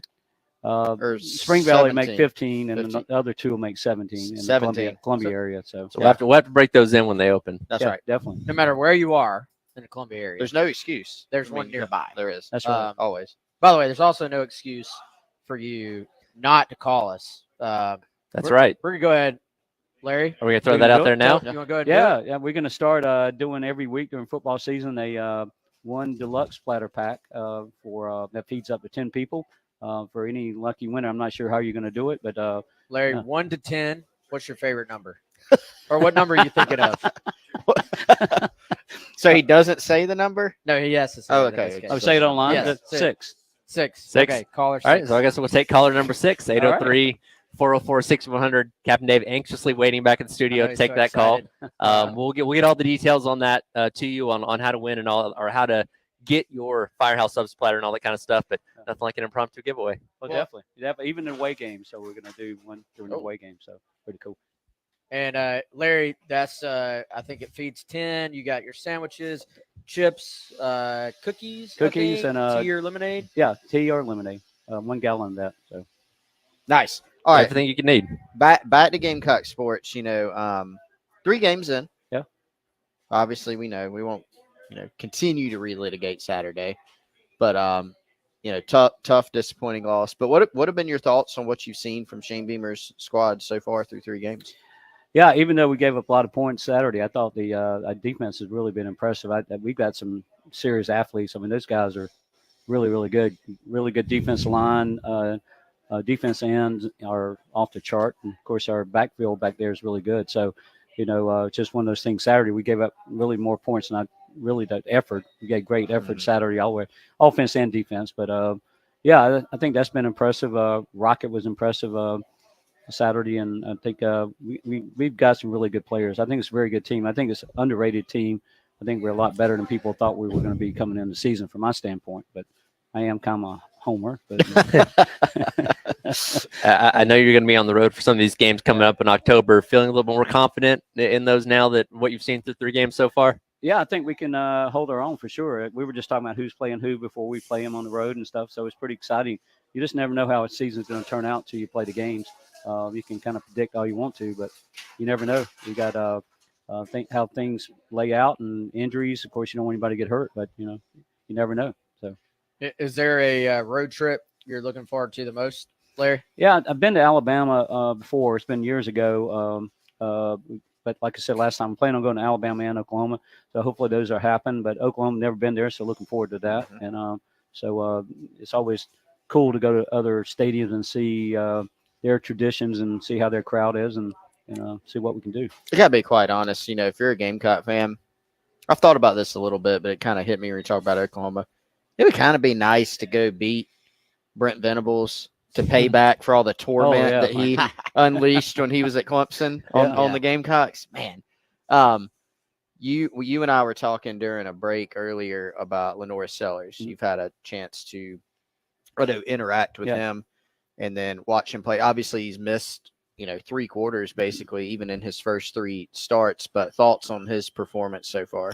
I think he's done really well, considering people sometimes forget he's I guess 19 redshirt freshman. 3 games, 2 of them SECs in first starts. My goodness, he didn't get like 3 warm-ups, and he jumped right into the conference.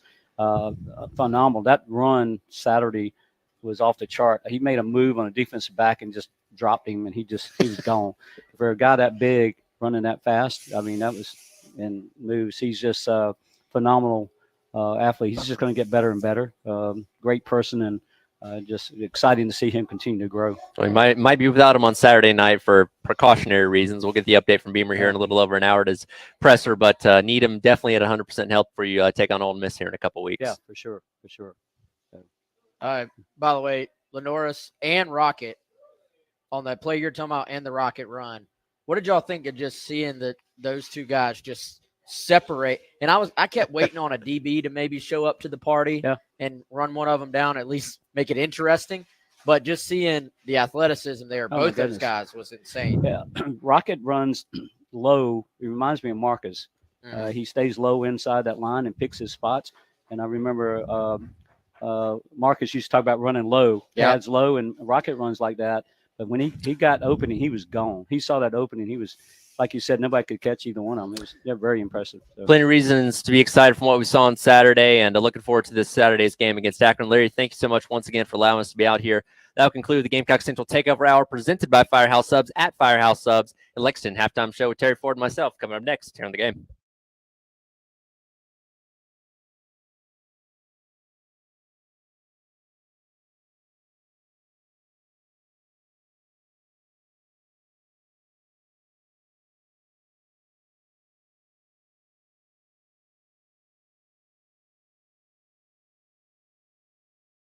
Before I got out of here, let me tell you about our friends over at Classic Roofing. You know it already, classicroofingsc.com.